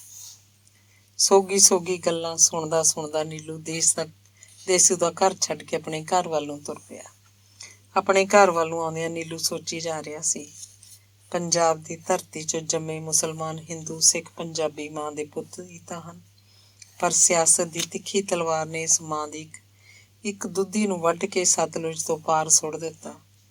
ਅੱਜ ਵੀ ਜਦ ਪਾਕਿਸਤਾਨ 'ਚ ਲੋਕ ਗਾਇਕ ਪੰਜਾਬੀ ਗੀਤ ਗਾਉਂਦੇ ਹਨ ਤਾਂ ਪੰਜਾਬੀ ਮਾਂ ਦੇ ਦੁੱਧ ਵਰਗਾ ਸਵਾਦ ਆਉਂਦਾ ਹੈ। ਨੀ ਬੇਬੇ, ਨੀਲੂ ਨੇ ਆਪਣੇ ਘਰ ਪੁੱਜਦੇ ਹੀ ਆਪਣੀ ਮਾਂ ਜੈਦੀ ਨੂੰ ਹਾਕ ਮਾਰੀ, ਪਰ ਜੈਦੀ ਤਾਂ ਅਜੇ ਭੋਗ ਵਾਲੇ ਘਰ ਤੋਂ ਹੀ ਨਹੀਂ ਸੀ ਆਈ। ਭੋਗ ਮਗਰੋਂ ਵੀ ਬਾਹਰੋਂ ਆਏ ਲੋਕਾਂ ਦੇ ਚਾਹ ਵਾਲੇ ਜੂਠੇ ਗਲਾਸ ਇਕੱਠੇ ਕਰ ਸ਼ਾਮੋਂ ਝੋਰੀ ਕੋਲ ਰੱਖ ਰਹੀ ਸੀ। ਨੀਲੂ ਨੂੰ ਆਪਣੀ ਮਾਂ ਦੇ ਇਸ ਕੰਮ ਕਰਨ ਤੋਂ ਖਿਆਲ ਆਇਆ ਕਿ ਇਸ ਮੁਲਕ 'ਚ ਸਦੀਆਂ ਤੋਂ ਤੁਰੇ ਆ ਰਹੇ ਕਮੀਆਂ ਤੇ ਕਮੀਣਾਂ ਦੇ ਹੱਕਾਂ ਦਾ ਰਾਖਾ ਵੀ ਕਦੀ ਕੋਈ ਉੱਠੇਗਾ। ਖਿਆਲਾਂ ਦੇ ਖੇਤਾਂ 'ਚ ਤੁਰਦਾ ਤੁਰਦਾ ਨੀਲੂ ਮੁੜ ਜਿੰਦਰ ਤੇ ਜੈਲੇ ਦੇ ਮਰੇ ਹੋਏ ਸਰੀਰਾਂ ਦੇ ਕੋਲ ਪੁੱਜ ਗਿਆ। ਸਰੀਰ ਮਰ ਜਾਂਦੇ ਹਨ, ਪਰ ਯਾਦਾਂ ਨਹੀਂ ਨਾ ਮਰਦੀਆਂ। ਨੀਲੂ ਨੂੰ ਆਪਣੇ ਮਿੱਤਰਾਂ ਜਿੰਦਰ ਤੇ ਜੈਲੇ ਦੀ ਮੌਤ ਇੰਝ ਲੱਗ ਰਹੀ ਸੀ ਜਿਵੇਂ ਉਹਦੀ ਹਿੱਕ ਉੱਤੇ 2 ਕਬਰਾਂ ਪੁੱਟੀਆਂ ਗਈਆਂ ਹੋਣ। ਉਹਨਾਂ ਕਬਰਾਂ 'ਚ ਲੋਕ ਵਿਰੋਧੀ ਰਾਜਨੀਤੀ ਨੇ ਉਹਦੇ 2 ਮਿੱਤਰ ਦਫਨ ਕਰ ਦਿੱਤੇ ਹਨ। ਲੋਕ ਵਿਰੋਧੀ ਰਾਜਨੀਤੀ ਵਾਲਿਆਂ ਨੇ ਸੈਂਕੜੇ ਵਾਰ ਪੰਜਾਬ ਨੂੰ ਛਾਂਗਿਆ। ਨੀਲੂ ਨੂੰ ਆਪਣੇ ਪਿੰਡ ਦਾ ਬੱਕਰੀਆਂ ਵਾਲਾ ਪੀਤਾ ਚੇਤੇ ਪਿਆ ਹੁੰਦਾ ਹੈ, ਜਿਹੜਾ ਆਪਣੀਆਂ ਬੱਕਰੀਆਂ ਖਾਤਰ ਆਪਣੀ ਢਾਂਗੀ ਨਾਲ ਹਨੇਰੇ ਸਵੇਰੇ ਚੋਰੀ ਚੋਰੀ ਕਿੰਨੇ ਹੀ ਦਰਖਤਾਂ ਦੇ ਸਿਰ ਛਾਂਗ ਦਿੰਦਾ ਸੀ। ਬਸ ਇਹ ਰਾਜਨੀਤੀ ਵਾਲੇ ਵੀ ਆਪਣੀ ਕੁਰਸੀ ਖਾਤਰ ਲੋਕਾਂ ਨੂੰ ਛਾਂਗ ਦਿੰਦੇ ਨੇ। ਜਿੰਦਰ ਤੇ ਜੈਲੇ ਦੇ ਭੋਗ ਪੈ ਜਾਣ ਮਗਰੋਂ ਵੀ ਨੀਲੂ ਨੂੰ ਜਿੰਦਰ ਤੇ ਜੈਲਾ ਭੁੱਲ ਨਹੀਂ ਸੀ ਰਹੇ। ਸੋਚਦਿਆਂ ਸੋਚਦਿਆਂ ਨੀਲੂ ਜਥੇਦਾਰਾਂ ਦੇ ਖੇਤ 'ਚ ਲੱਗੇ ਕਾਬਲੀ ਨਸੂੜੇ ਤੱਕ ਪੁੱਜ ਗਿਆ। ਉਹ ਪੱਕੇ ਕਿਰੇ ਸੁਨਹਿਰੀ ਕਾਬਲੀ ਨਸੂੜੇ ਖਾਂਦੇ ਹੁੰਦੇ ਸੀ। ਕਦੇ ਨੀਲੂ ਨਸੂੜੇ ਉੱਤੇ ਚੜ੍ਹ ਕੇ ਨਸੂੜੇ ਤੋੜਦਾ ਹੁੰਦਾ, ਹੇਠਾਂ ਜਿੰਦਰ ਆਪਣੇ ਕੁੜਤੇ ਦੀ ਝੋਲੀ ਬਣਾ ਕੇ ਰੱਖਦਾ। ਕਦੇ ਪੱਕਿਆਂ ਕਿਰਿਆ ਕਾਬਲੀ ਨਸੂੜਾ ਜਿੰਦਰ ਦੀ ਝੋਲੀ 'ਚ ਨਾ ਡਿੱਗਦਾ, ਹੇਠਾਂ ਡਿੱਗ ਫਿਸ ਜਾਂਦਾ। ਹੈ ਪਾਗਲਾਂ ਵਾਂਗ ਨੀਲੂ ਦੇ ਮੂੰਹ ਇਹ ਸ਼ਬਦ ਆਪ ਮੁਹਾਰੇ ਨਿਕਲ ਜਾਂਦੇ। ਨੀਲੂ ਨੂੰ ਲੱਗਿਆ ਜਿਵੇਂ ਪੰਜਾਬ 'ਚ ਇੱਕ ਪੱਕਿਆ ਕਿਰਿਆ ਰਸ ਭਰਿਆ ਸੁਨਹਿਰੀ ਫਲ ਹੋਵੇ ਤੇ ਇਹਨੂੰ ਪੱਕੀ ਥਾਂ ਤੇ ਪਟਕਾ ਕੇ ਮਾਰ ਕੇ ਸੁੱਟਣ ਦੀ ਵਿਉਂਤ ਬਣਾਈ ਜਾ ਰਹੀ ਹੋਵੇ। ਨੀਲੂ ਦੇ ਖਿਆਲਾਂ ਦੀ ਲੜੀ ਉਸ ਵੇਲੇ ਟੁੱਟੀ ਜਦੋਂ ਮੁੜ ਉਹਨੂੰ ਜਿੰਦਰ ਤੇ ਜੈਲੇ ਦੀਆਂ ਲਾਸ਼ਾਂ ਦਾ ਚੇਤਾ ਪਿਆ। ਜਿੰਦਰ ਤੇ ਜੈਲੇ ਦੇ ਮ੍ਰਿਤਕ ਸਰੀਰਾਂ ਨੂੰ ਅੰਤਮ ਇਸ਼ਨਾਨ ਕਰਵਾ ਕੇ ਅਰਥੀਆਂ ਉੱਤੇ ਪਾ ਲਿਆ ਗਿਆ ਸੀ। ਸਿਵਿਆਂ ਵੱਲ ਵੱਧ ਰਹੇ ਲੋਕਾਂ 'ਚ ਲਗਭਗ ਸਾਰੇ ਦਾ ਸਾਰਾ ਪਿੰਡ ਹੀ ਜਾ ਰਿਹਾ ਸੀ। ਪਿੰਡ ਦੇ ਹੋਰ ਨਾ ਸੈਂਕੜੇ ਲੋਕਾਂ ਵਾਂਗ ਕੁੰਡਾ ਸੋਨੀਪਤ ਵੀ ਆਪਣੀ ਇੱਕ ਲੱਤ ਦੀ ਵਿਸਾਖੀ ਦੇ ਭਾਰ ਲਾਮ 'ਚ ਸ਼ਾਮਲ ਸੀ। ਨੀਲੂ ਨੇ ਲਾਮ 'ਚ ਤੁਰਦਿਆਂ ਸੋਚਿਆ ਸੀ, ਅਸੀਂ ਇੱਕੇ ਸਦੀਆਂ ਤੋਂ ਭਰਾਵਾਂ ਵਾਂਗ ਇਕੱਠੇ ਰਹਿੰਦੇ ਆ ਰਹੇ ਸੀ। ਅਸੀਂ ਇਹਦਾ ਬਹੁਤ ਸਾਰਾ ਇਤਿਹਾਸ ਇਕੱਠਾ ਸਿਰਜਿਆ। ਅਸੀਂ ਇਹਦੇ ਬਹੁਤ ਸਾਰੇ ਇਤਿਹਾਸਿਕ ਭਾਗ ਨੂੰ ਇਕੱਠਿਆਂ ਜ਼ਖਮੀ ਕੀਤਾ। ਅਸੀਂ ਇਕੱਠਿਆਂ ਇਤਿਹਾਸਿਕ ਭੁੱਲਾਂ ਕੀਤੀਆਂ, ਪਰ ਇਸ ਸਾਰੇ ਕੁਝ ਨੂੰ ਛੱਡ ਕੇ ਸਾਡੇ ਸੱਭਿਆਚਾਰ ਸਦਕੇ ਆਈ। ਸਾਡੇ 'ਚ ਕੋਈ ਕੁੜੱਤਣ ਨਹੀਂ ਸੀ ਆਈ, ਪਰ ਆ ਕੀ ਸਿਆਸਤ ਦੀ ਸ਼ੈਤਾਨੀਅਤ ਹੁਣ ਸਾਡੇ ਸਾਂਝੇ ਪੰਜਾਬੀ ਸੱਭਿਆਚਾਰ ਨੂੰ ਵੀ ਜ਼ਹਿਰੀਲਾ ਕਰਨ ਲੱਗ ਪਈ। ਨੀਲੂ ਆਪਣੇ ਖਿਆਲਾਂ 'ਚੋਂ ਉਸ ਸਮੇਂ ਬਾਹਰ ਨਿਕਲਿਆ ਜਦੋਂ ਲਾਮ 'ਚ ਜਾਂਦਾ ਜਾਂਦਾ ਜਿੰਦਰ ਦਾ ਬਾਪੂ ਗੇੜਾ ਜਿਹਾ ਖਾ ਕੇ ਹੇਠਾਂ ਧਰਤੀ 'ਤੇ ਡਿੱਗ ਪਿਆ। ਭੱਜ ਕੇ ਕੋਈ ਜਣਾ ਦੇਵੀ ਦੁਆਲੇ ਵਾਲੀ ਪਾਣੀ ਦੀ ਖੇਲ 'ਚੋਂ ਪਾਣੀ ਦਾ ਬੁੱਕ ਭਰ ਕੇ ਲਿਆਇਆ। ਜਿੰਦਰ ਦੇ ਬਾਪੂ ਦਾ ਮੂੰਹ ਖੋਲ ਕੇ ਪਾਣੀ ਦੀਆਂ ਕੁਝ ਘੁੱਟਾਂ ਉਹਦੇ ਮੂੰਹ 'ਚ ਪਾਈਆਂ ਗਈਆਂ। ਪਾਣੀ ਦੇ ਨਾਲ ਗਿੱਲੇ ਭਿੱਜੇ ਹੱਥਾਂ ਨੂੰ ਉਹਦੇ ਚਿਹਰੇ 'ਤੇ ਫੇਰਿਆ ਗਿਆ। ਗਿੱਲੀਆਂ ਉਂਗਲਾਂ ਦੇ ਫੁੱਲਾਂ ਨਾਲ ਜਿੰਦਰ ਦੇ ਬਾਪੂ ਦੀਆਂ ਅੱਖਾਂ ਨੂੰ ਤਾਜ਼ਾ ਜਿਹਾ ਕੀਤਾ ਗਿਆ। ਜਿੰਦਰ ਦੇ ਬਾਪੂ ਦੀ ਹੋਸ਼ ਪਰਤੀ। ਡਿੱਗੇ ਟੁੱਟੇ ਫਿੱਸੇ ਬਜ਼ੁਰਗ ਨੂੰ ਸਹਾਰਾ ਦੇ ਕੇ ਉਠਾਇਆ ਗਿਆ। ਇੱਕ ਹੋਰ ਪਾਣੀ ਦਾ ਬੁੱਕ ਭਰ ਕੇ ਉਹਨੂੰ ਪਿਲਾਇਆ ਗਿਆ। ਕੁਝ ਬੰਦੇ ਉਹਨੂੰ ਆਸਰਾ ਦੇ ਕੇ ਸਿਵਿਆਂ ਤੱਕ ਨਾਲ ਲੈ ਕੇ ਗਏ। ਪਿੰਡ ਦੇ ਖੁੱਲ੍ਹੇ ਸਿਵਿਆਂ 'ਚ 3-4 ਪਾਸੇ ਤ੍ਰਿਵੈਣੀਆਂ ਸਨ। ਇੱਕ ਤ੍ਰਿਵੈਣੀ ਦੇ ਥੜੇ ਉੱਤੇ ਨੀਲੂ ਨੇ ਜਿੰਦਰ ਦੇ ਬਾਪੂ ਨੂੰ ਨਿੰਮ ਦੇ ਤਣੇ ਨਾਲ ਢੋਲਵਾ ਆਸਰਾ ਦੇ ਬਿਠਾ ਲਿਆ। ਅੱਜ ਨੀਲੂ ਜਿੰਦਰ ਦੇ ਢਏ ਡਿੱਗੇ ਫਿੱਸੇ ਜੇ ਬਾਪੂ ਦੇ ਮੁਹਾਂਦਰੇ ਨੂੰ ਬੜੀ ਨੇੜ ਤੋਂ ਵੇਖ ਰਿਹਾ ਸੀ। ਅੱਜ ਤੱਕ ਨੀਲੂ ਨੇ ਆਪਣੇ ਬਾਪ ਦੀ ਸ਼ਕਲ ਨਹੀਂ ਸੀ ਨਾ ਵੇਖੀ। ਪਤਾ ਨਹੀਂ ਸੰਨ 47 'ਚ ਕਿਸ ਗਲੀ ਦੇ ਕਿਸ ਮੋੜ ਤੇ ਕਿੱਥੇ ਕਿਸ ਨੇ ਉਹਨੂੰ ਮਾਰ ਦਿੱਤਾ ਹੋਵੇਗਾ। ਹਾਂ, ਕਦੇ ਕਦੇ ਆਪਣੇ ਘਰ 'ਚ ਕੱਚੀ ਕੰਧ ਦੇ ਖੋਖਲੇ ਜੇ ਸੁਰਾਖ 'ਚ ਕਾਲੀ ਜੇ ਕਿੱਲ ਨਾਲ ਲਟਕਦੀ ਸ਼ੀਸ਼ੇ 'ਚ ਮੜੀ ਤਸਵੀਰ ਨੂੰ ਜਦ ਵੇਖਿਆ ਸੀ ਤਾਂ ਨੀਲੂ ਦੇ ਮਨ 'ਚ ਆਪਣੇ ਅੱਬਾ ਦਾ ਸੰਕਲਪ ਨਾ ਬਣਦਾ। ਤਸਵੀਰ ਵਿਚਲਾ ਗੱਭਰੂ ਤੇ ਉਸ ਗੱਭਰੂ ਦੀਆਂ ਅੱਖਾਂ 'ਚ ਤਾਂ ਰੋਮਾਂਸ ਸੀ। ਮੁੱਛ ਫੁੱਟਦਾ ਗੱਭਰੂ ਤਾਂ ਸਿਰੇ ਦਾ ਸ਼ੌਕੀਨ ਲੱਗਦਾ ਸੀ।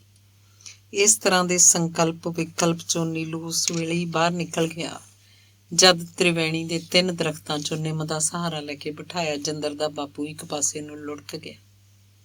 ਨੀਲੂ ਨੂੰ ਹੁਣ ਜਿੰਦਰ ਦੇ ਬਾਪੂ ਦਾ ਸਿਰ ਚੁੱਕ ਕੇ ਆਪਣੀ ਬੁੱਕਲ 'ਚ ਰੱਖ ਲਿਆ। ਜਿੰਦਰ ਦਾ ਬਾਪੂ ਅੱਧ-ਮੋਇਆ ਬੇਹੋਸ਼ ਜਿਹਾ ਅੱਖਾਂ ਬੰਦ ਕਰੀ ਨੀਲੂ ਦੀ ਗੋਦੀ 'ਚ ਪਿਆ ਸੀ। ਨੀਲੂ ਨੇ ਆਪਣੀ ਬੁੱਕਲ 'ਚ ਪਏ ਜਿੰਦਰ ਦੇ ਬਾਪੂ ਵੱਲ ਅੱਜ ਹੁਣ ਜਦੋਂ ਮੋਹ ਨਾਲ ਵੇਖਿਆ ਤਾਂ ਉਹਨੂੰ ਆਪਣੇ ਅਸਲੀ ਅੱਬਾ ਵਰਗਾ ਲੱਗਿਆ। ਸਾਹ ਸੁੱਟੀ ਪਏ ਬਜ਼ੁਰਗ ਵੱਲ ਤੱਕਦਿਆਂ ਨੀਲੂ ਨੂੰ ਜਿੰਦਰ ਦੀ ਯਾਦ ਦੇ ਨਾਲ-ਨਾਲ ਆਪਣੀ ਬੁੱਕਲ 'ਚ ਪਏ ਬਜ਼ੁਰਗ ਦੀ ਆਪਣੱਤ ਵੀ ਚੇਤੇ ਆਉਂਦੀ ਰਹੀ। ਨੀਲੂ ਸੋਚਦਾ ਰਿਹਾ, ਪੁਰਾਣੀ ਤੇ ਨਵੀਂ ਪੋਚ ਦੀ ਸੋਚ 'ਚ ਕਿੰਨਾ ਫਰਕ ਆ। ਕਿੱਥੇ ਜਨਾਨੜਾ ਜਿਹਾ ਉਦਮੂਲ, ਕਿੱਥੇ ਇਹ ਬੰਦਾ। ਨੀਲੂ ਨੂੰ ਚੇਤੇ ਪਿਆ ਜਿੰਦਰ ਤੇ ਨੀਲੂ ਨੂੰ ਇਕੱਠਿਆਂ ਰੋਟੀ ਖਾਂਦਿਆਂ ਵੇਖ ਜਿੰਦਰ ਦਾ ਬਾਪੂ ਉਹਨਾਂ ਦੇ ਸਾਗ ਵਾਲੇ ਕੋਲੇ 'ਚ ਮੱਖਣ ਦਾ ਗੋਲਾ ਜਿਹਾ ਬਣਾ ਕੇ ਸੁੱਟਦਾ ਆਖਦਾ ਹੁੰਦਾ ਸੀ, ਮੁੰਡਿਓ ਤੁਸੀਂ ਰਾਧੇ ਪੰਡਤ ਵਾਂਗੂ ਮੱਲ ਬਣਿਓ। ਦੇਖ ਲਓ ਰਾਧੇ ਪੰਡਤ ਨੇ ਪਿੰਡ ਦੀ ਸਾਰੇ ਪੰਜਾਬ 'ਚ ਨਾਮਜ਼ਦਗੀ ਕਰਤੀ ਸੀ। ਕੇਰਾਂ ਆ ਤਾਂ ਭੈਣ ਬਸ ਇਹ ਸ਼ਬਦ ਜਿੰਦਰ ਦੇ ਬਾਪੂ ਦੇ ਮੂੰਹ 'ਚ ਤਿੱਖੇ ਤੀਰ ਵਾਂਗ ਚੜ੍ਹਦੇ ਮਸਾਂ ਜੇ ਰੁਕਦੇ ਸੀ। ਨੀਲੂ ਨੂੰ ਵੀ ਉਸ ਵੇਲੇ ਪਤਾ ਨਹੀਂ ਸੀ ਕਿ ਉਹਦੀ ਮਾਂ ਨੂੰ ਭੈਣ ਵੀ ਆਖਿਆ ਜਾਂਦਾ। ਨੀਲੂ ਨੂੰ ਅੱਜ ਫਿਰ ਚੇਤੇ ਆਏ ਜਿੰਦਰ ਦੇ ਬਾਪੂ ਦੇ ਕਰਾਰੇ ਬੋਲ, ਮੁੰਡਿਓ ਤੁਸੀਂ ਰਾਧੇ ਪੰਡਤ ਵਾਂਗੂ ਮੱਲ ਬਣਿਓ। ਦੇਖੋ ਰਾਧੇ ਪੰਡਤ ਨੇ ਆਪਣੇ ਪਿੰਡ ਦੀ ਸਾਰੇ ਪੰਜਾਬ 'ਚ ਨਾਮਜ਼ਦਗੀ ਕਰਤੀ ਸੀ ਕੇਰਾਂ, ਪਰ ਅਸੀਂ ਇਸ ਤਰ੍ਹਾਂ ਦੀ ਨਾਮਜ਼ਦਗੀ ਕਰਨ ਲੱਗੇ ਹਾਂ। ਨੀਲੂ ਸੋਚੀ ਜਾ ਰਿਹਾ ਸੀ ਤੇ ਚੁੱਪ ਬੇਹੋਸ਼ ਜਿਹੇ ਬੁੱਢੇ ਵੱਲ ਵੇਖੀ ਜਾ ਰਿਹਾ ਸੀ। ਜਿੰਦਰ ਦੇ ਜੈਲੇ ਦੀਆਂ ਚਿਖਾਵਾਂ ਲਈ ਲੱਕੜਾਂ ਚਿਣੀਆਂ ਜਾ ਰਹੀਆਂ ਸੀ। ਸਿਵਿਆਂ ਤੋਂ 200 ਕਰਮਾਂ ਦੀ ਵਿੱਥ ਉੱਤੇ ਬੈਠੀਆਂ ਪਿੰਡ ਦੀਆਂ ਮਾਵਾਂ, ਨੂੰਹਾਂ, ਭੂਆ, ਮਾਮੀਆਂ, ਚਾਚੀਆਂ, ਤਾਈਆਂ, ਦਾਦੀਆਂ ਦੀ ਚੀਕਾਂ ਰੌਲੀ ਹੁਣ ਕੁਝ ਕੁ ਚੁੱਪ ਸੀ। ਨੀਲੂ ਨੇ ਆਪਣੇ ਬੁੱਕਲ 'ਚ ਪਏ ਜਿੰਦਰ ਦੇ ਬਾਪੂ ਵੱਲ ਵੇਖ ਕੇ ਉਹਦੇ ਬੋਲਾਂ ਨੂੰ ਚੇਤੇ ਕੀਤਾ। ਠੀਕ ਹੈ, ਜਿੰਦਰ ਨੇ ਘੋਲ ਤਾਂ ਘੁਲਿਆ, ਉਹ ਪਹਿਲਵਾਨ ਵੀ ਪੂਰਾ ਬਣਿਆ, ਪਰ ਲੜਿਆ ਪੋਪਾਂ ਖਾਤਰ। ਲੜਾਈ ਤਾਂ ਲੋਕਾਂ ਖਾਤਰ ਲੜਨ ਦੀ ਲੋੜ ਹੈ, ਲੋਕਾਂ ਲਈ ਘੋਲ ਘੁਲਣ ਦੀ ਲੋੜ ਹੈ। ਕਾਮਿਆਂ, ਕਿਸਾਨਾਂ, ਗਰੀਬਾਂ, ਮਜ਼ਦੂਰਾਂ, ਸਾਊ, ਸੰਗਰਾਮੀਆਂ, ਸੱਚੇ ਸੁੱਚੇ ਬੰਦਿਆਂ, ਚਿੜੀਆਂ, ਪੰਛੀਆਂ, ਤਿਤਲੀਆਂ, ਮੋਰਾਂ ਨੂੰ ਮਾਰ ਕੇ ਸ਼ਹੀਦ ਨਹੀਂ ਬਣਿਆ ਜਾਂਦਾ।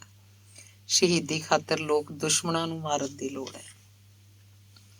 ਡੂੰਘੇ ਡੂੰਘੇ ਇਹਨਾਂ ਖਿਆਲਾਂ ਚੋਂ ਨੀਲੂ ਉਸ ਸਮੇਂ ਬਾਹਰ ਨਿਕਲਿਆ ਜਦੋਂ ਜਿੰਦਰ ਤੇ ਜੈਲੇ ਦੀਆਂ ਚਿਖਾਵਾਂ ਨੂੰ ਇੱਕੋ ਸਮੇਂ ਅੱਗ ਦਿੱਤੀ ਗਈ। ਚਿਖਾ ਦੀ ਅੱਗ ਦੀਆਂ ਲਾਟਾਂ ਜਿਉਂ ਹੀ ਉੱਚੀਆਂ ਹੋਈਆਂ ਤਿਉਂ ਹੀ ਮੁੜ ਦੂਰ ਬੈਠੀਆਂ ਤ੍ਰੀਮਤਾਂ ਦਾ ਰੁਦਨ ਸ਼ੁਰੂ ਹੋ ਗਿਆ। ਜਿੰਦਰ ਤੇ ਜੈਲੇ ਦੀਆਂ ਚਿਖਾਵਾਂ ਦੀਆਂ ਲਾਟਾਂ ਉੱਚੀਆਂ ਹੁੰਦੀਆਂ ਗਈਆਂ। ਤਪਸ਼ ਵੱਧਦੀ ਗਈ। ਤ੍ਰੀਮਤਾਂ ਦਾ ਰੁਦਨ ਤੇ ਚਿਖਾਵਾਂ ਦੇ ਆਲੇ ਦੁਆਲੇ ਖੜੇ ਲੋਕਾਂ ਦਾ ਸੋਗ ਹੋਰ ਭਾਰੀ ਹੁੰਦਾ ਗਿਆ। ਜਿੰਦਰ ਦਾ ਬਾਪੂ ਅਜੇ ਵੀ ਬੇਹੋਸ਼ ਜਿਹਾ ਪਿਆ ਸੀ। ਨੀਲੂ ਨੂੰ ਉੱਥੇ ਤ੍ਰਿਵੈਣੀ ਹੇਠ ਬੈਠੇ ਨੂੰ ਵੀ ਚਿਖਾਵਾਂ 'ਚ ਮੱਚਦੀ ਅੱਗ ਦਾ ਸੇਕ ਆ ਰਿਹਾ ਸੀ। ਹਵਾ ਇਸ ਪਾਸੇ ਦੀ ਜੋ ਸੀ, ਪਰ ਉਹ ਜਿੰਦਰ ਦੇ ਬਾਪੂ ਨੂੰ ਛੱਡ ਕੇ ਕਿੱਥੇ ਜਾਵੇ। ਜਿਉਂ-ਜਿਉਂ ਸਿਵਿਆਂ ਦੀ ਅੱਗ ਦੀ ਤੱਤੀ ਹਵਾ ਤ੍ਰਿਵੇਣੀ ਦੇ ਦਰਖਤਾਂ ਦੀਆਂ ਕਰੂੰਬਲਾਂ ਤੱਕ ਪੁੱਜਦੀ, ਤਿਉਂ-ਤਿਉਂ ਅੱਗ ਦੀ ਤਪਸ਼ ਨਾਲ ਉਹ ਕਰੂੰਬਲਾਂ ਝੁਲਸੀਆਂ ਜਾ ਰਹੀਆਂ ਸੀ। ਆਥਣ ਦਾ ਮੂੰਹ ਹਨੇਰਾ ਹੋਰ ਗਾੜਾ ਹੁੰਦਾ ਜਾ ਰਿਹਾ ਸੀ। ਹਾਰੀਆਂ ਹਰਾਸੀਆਂ ਤ੍ਰੀਮਤਾਂ ਤੇ ਪੁਰਸ਼ ਪਿੰਡ ਵੱਲ ਆ ਰਹੇ ਸਨ। ਸਿਵਿਆਂ 'ਚ ਜਿੰਦਰ ਤੇ ਜੈਲੇ ਦੀਆਂ ਚਿਖਾਵਾਂ ਮੱਚ ਰਹੀਆਂ ਸਨ। ਹੋਰਨਾਂ ਲੋਕਾਂ ਵਾਂਗ ਨੀਲੂ ਨੇ ਜਿੰਦਰ ਤੇ ਜੈਲੇ ਦੇ ਸਿਵਿਆਂ 'ਚ ਡੱਕਾ ਤੋੜ ਕੇ ਸੁੱਟਦਿਆਂ ਸੋਚਿਆ ਸੀ, ਭਲਾ ਡੱਕਾ ਤੋੜ ਕੇ ਸੁੱਟਣ ਨਾਲ ਸਰੀਰਾਂ ਦੇ ਰਿਸ਼ਤੇ ਤਾਂ ਟੁੱਟ ਜਾਂਦੇ ਨੇ, ਪਰ ਯਾਦਾਂ ਦੇ ਰਿਸ਼ਤਿਆਂ ਨੂੰ ਕਿਵੇਂ ਤੋੜਿਆ ਜਾਵੇ। ਡੱਕਿਆਂ ਦੇ ਤੋੜਨ ਨਾਲ ਰਿਸ਼ਤੇ ਨਹੀਂ ਟੁੱਟਦੇ ਹੁੰਦੇ। ਨੀਲੂ ਨੇ ਆਪਣੇ ਪਿੰਡ ਵੱਲ ਵਾਪਸ ਆਉਂਦਿਆਂ ਆਪਣੇ ਦੋਨਾਂ ਦੋਸਤਾਂ ਦੀਆਂ ਚਿਖਾਵਾਂ ਵੱਲ ਕਈ ਵਾਰ ਮੁੜ ਕੇ ਵੇਖਿਆ ਵੀ ਸੀ। ਪਿਛਾਂਹ ਮੁੜ ਕੇ ਵੇਖਦਿਆਂ ਵੇਖਦਿਆਂ ਨੀਲੂ ਨੂੰ ਉਹਨਾਂ ਚਿਖਾਵਾਂ 'ਚ ਉੱਠ ਰਹੇ ਭਾਂਬੜ ਦੇ ਸੇਕ ਨਾਲ ਭਰੀ ਅੱਗ ਵਰਗੀ ਹਵਾ ਨਾਲ ਸਾਰੇ ਪੰਜਾਬ ਦੀਆਂ ਤ੍ਰਿਵੇਣੀਆਂ ਦੀਆਂ ਕਰੂੰਬਲਾਂ ਝੁਲਸਦੀਆਂ ਲੱਗੀਆਂ। ਨੀਲੂ ਨੂੰ ਹਿੰਦੂ, ਸਿੱਖ, ਮੁਸਲਮਾਨ ਪੰਜਾਬ ਦੀ ਤ੍ਰਿਵੇਣੀ ਦੇ ਰੁੱਖ ਵਾਂਗ ਹੀ ਲੱਗ ਰਹੇ ਸਨ। ਇਸ ਪ੍ਰਕਾਰ ਸੋਚਦਾ ਸੋਚਦਾ ਨੀਲੂ ਪੱਥਰ ਜਿਹਾ ਬਣਿਆ ਹੋਰਨਾਂ ਲੋਕਾਂ ਵਾਂਗ ਸੱਥ 'ਚ ਵਿਛੇ ਸੱਥਰ ਉੱਤੇ ਆ ਬੈਠਾ ਸੀ। ਉਸ ਮਾਤਮੀ ਚੁੱਪ ਨੂੰ ਯਾਦ ਕਰਦਾ ਨੀਲੂ ਅੱਜ ਵੀ ਕਿੰਨੇ ਦਿਨਾਂ ਮਗਰੋਂ ਆਪਣੇ ਘਰ 'ਚ ਮਾਤਮੀ ਚੁੱਪ ਧਾਰੀ ਬੈਠਾ ਸੀ। ਅੰਗ 14। ਇਸ ਭਾਗੇ ਪਿੰਡ 'ਚ ਸੱਥਰ ਤੋਂ ਬਾਅਦ ਸੱਥਰ ਵਿਛਦੇ ਆ ਰਹੇ ਸਨ। ਨੀਲੂ ਨੂੰ ਆਪਣੇ ਪਿੰਡ ਦਾ ਹਰ ਇੱਕ ਸੱਥਰ ਆਪਣੇ ਮੁਲਕ ਦੀ ਸਿਆਸਤ ਤੇ ਸਰਮਾਏਦਾਰੀ ਦੀ ਜਿੱਤ ਦੇ ਜਸ਼ਨ ਲਈ ਵਿਛਾਇਆ ਹੋਇਆ ਗਲੀਚਾ ਲੱਗਾ। ਨੀਲੂ ਖਾਂ ਨੂੰ ਆਪਣੇ ਪਿੰਡ 'ਚ ਵਿਛੇ ਹੋਏ ਸੱਥਰ ਉੱਤੇ ਹੋਈਆਂ ਸਧਾਰਨ ਲੋਕਾਂ ਦੇ ਮੂੰਹੋਂ ਸਧਾਰਨ ਗੱਲਾਂ ਦੇ ਅਰਥ ਬੜੇ ਡੂੰਘੇ ਜਾਪਦੇ। ਵੇਖੋ ਨਾ ਭਾਈ, ਆਪਣੇ ਪਿੰਡ ਵਾਲੇ ਜਥੇਦਾਰ ਨੂੰ ਹੀ ਲੈ ਲਓ। ਉਹ ਜਿੰਨੀ ਵਾਰੀ ਵੋਟਾਂ 'ਚ ਖੜਾ ਹੋਇਆ ਉਨੀ ਵਾਰੀ ਜਿੱਤਿਆ। ਤੁਰਦਾ ਫਿਰਦਾ ਵੀ ਸਾਈਕਲ ਤੇ ਹੀ ਸੀ। ਕਾਰਾਂ ਵਾਲਿਆਂ ਦੀ ਢੋਈ ਲਵਾਉਂਦਾ ਰਿਹਾ। ਲਾਲ ਝੰਡੀ ਦਾਤੀ ਥੋੜੇ ਵਾਲੀ ਸਾਈਕਲ ਤੇ ਲਾ ਕੇ ਸਾਈਕਲ ਨੂੰ ਸਾਰੇ ਇਲਾਕੇ 'ਚ ਭੰਬੀਰੀ ਵਾਂਗ ਘੁਮਾਉਂਦਾ ਰਹਿੰਦਾ।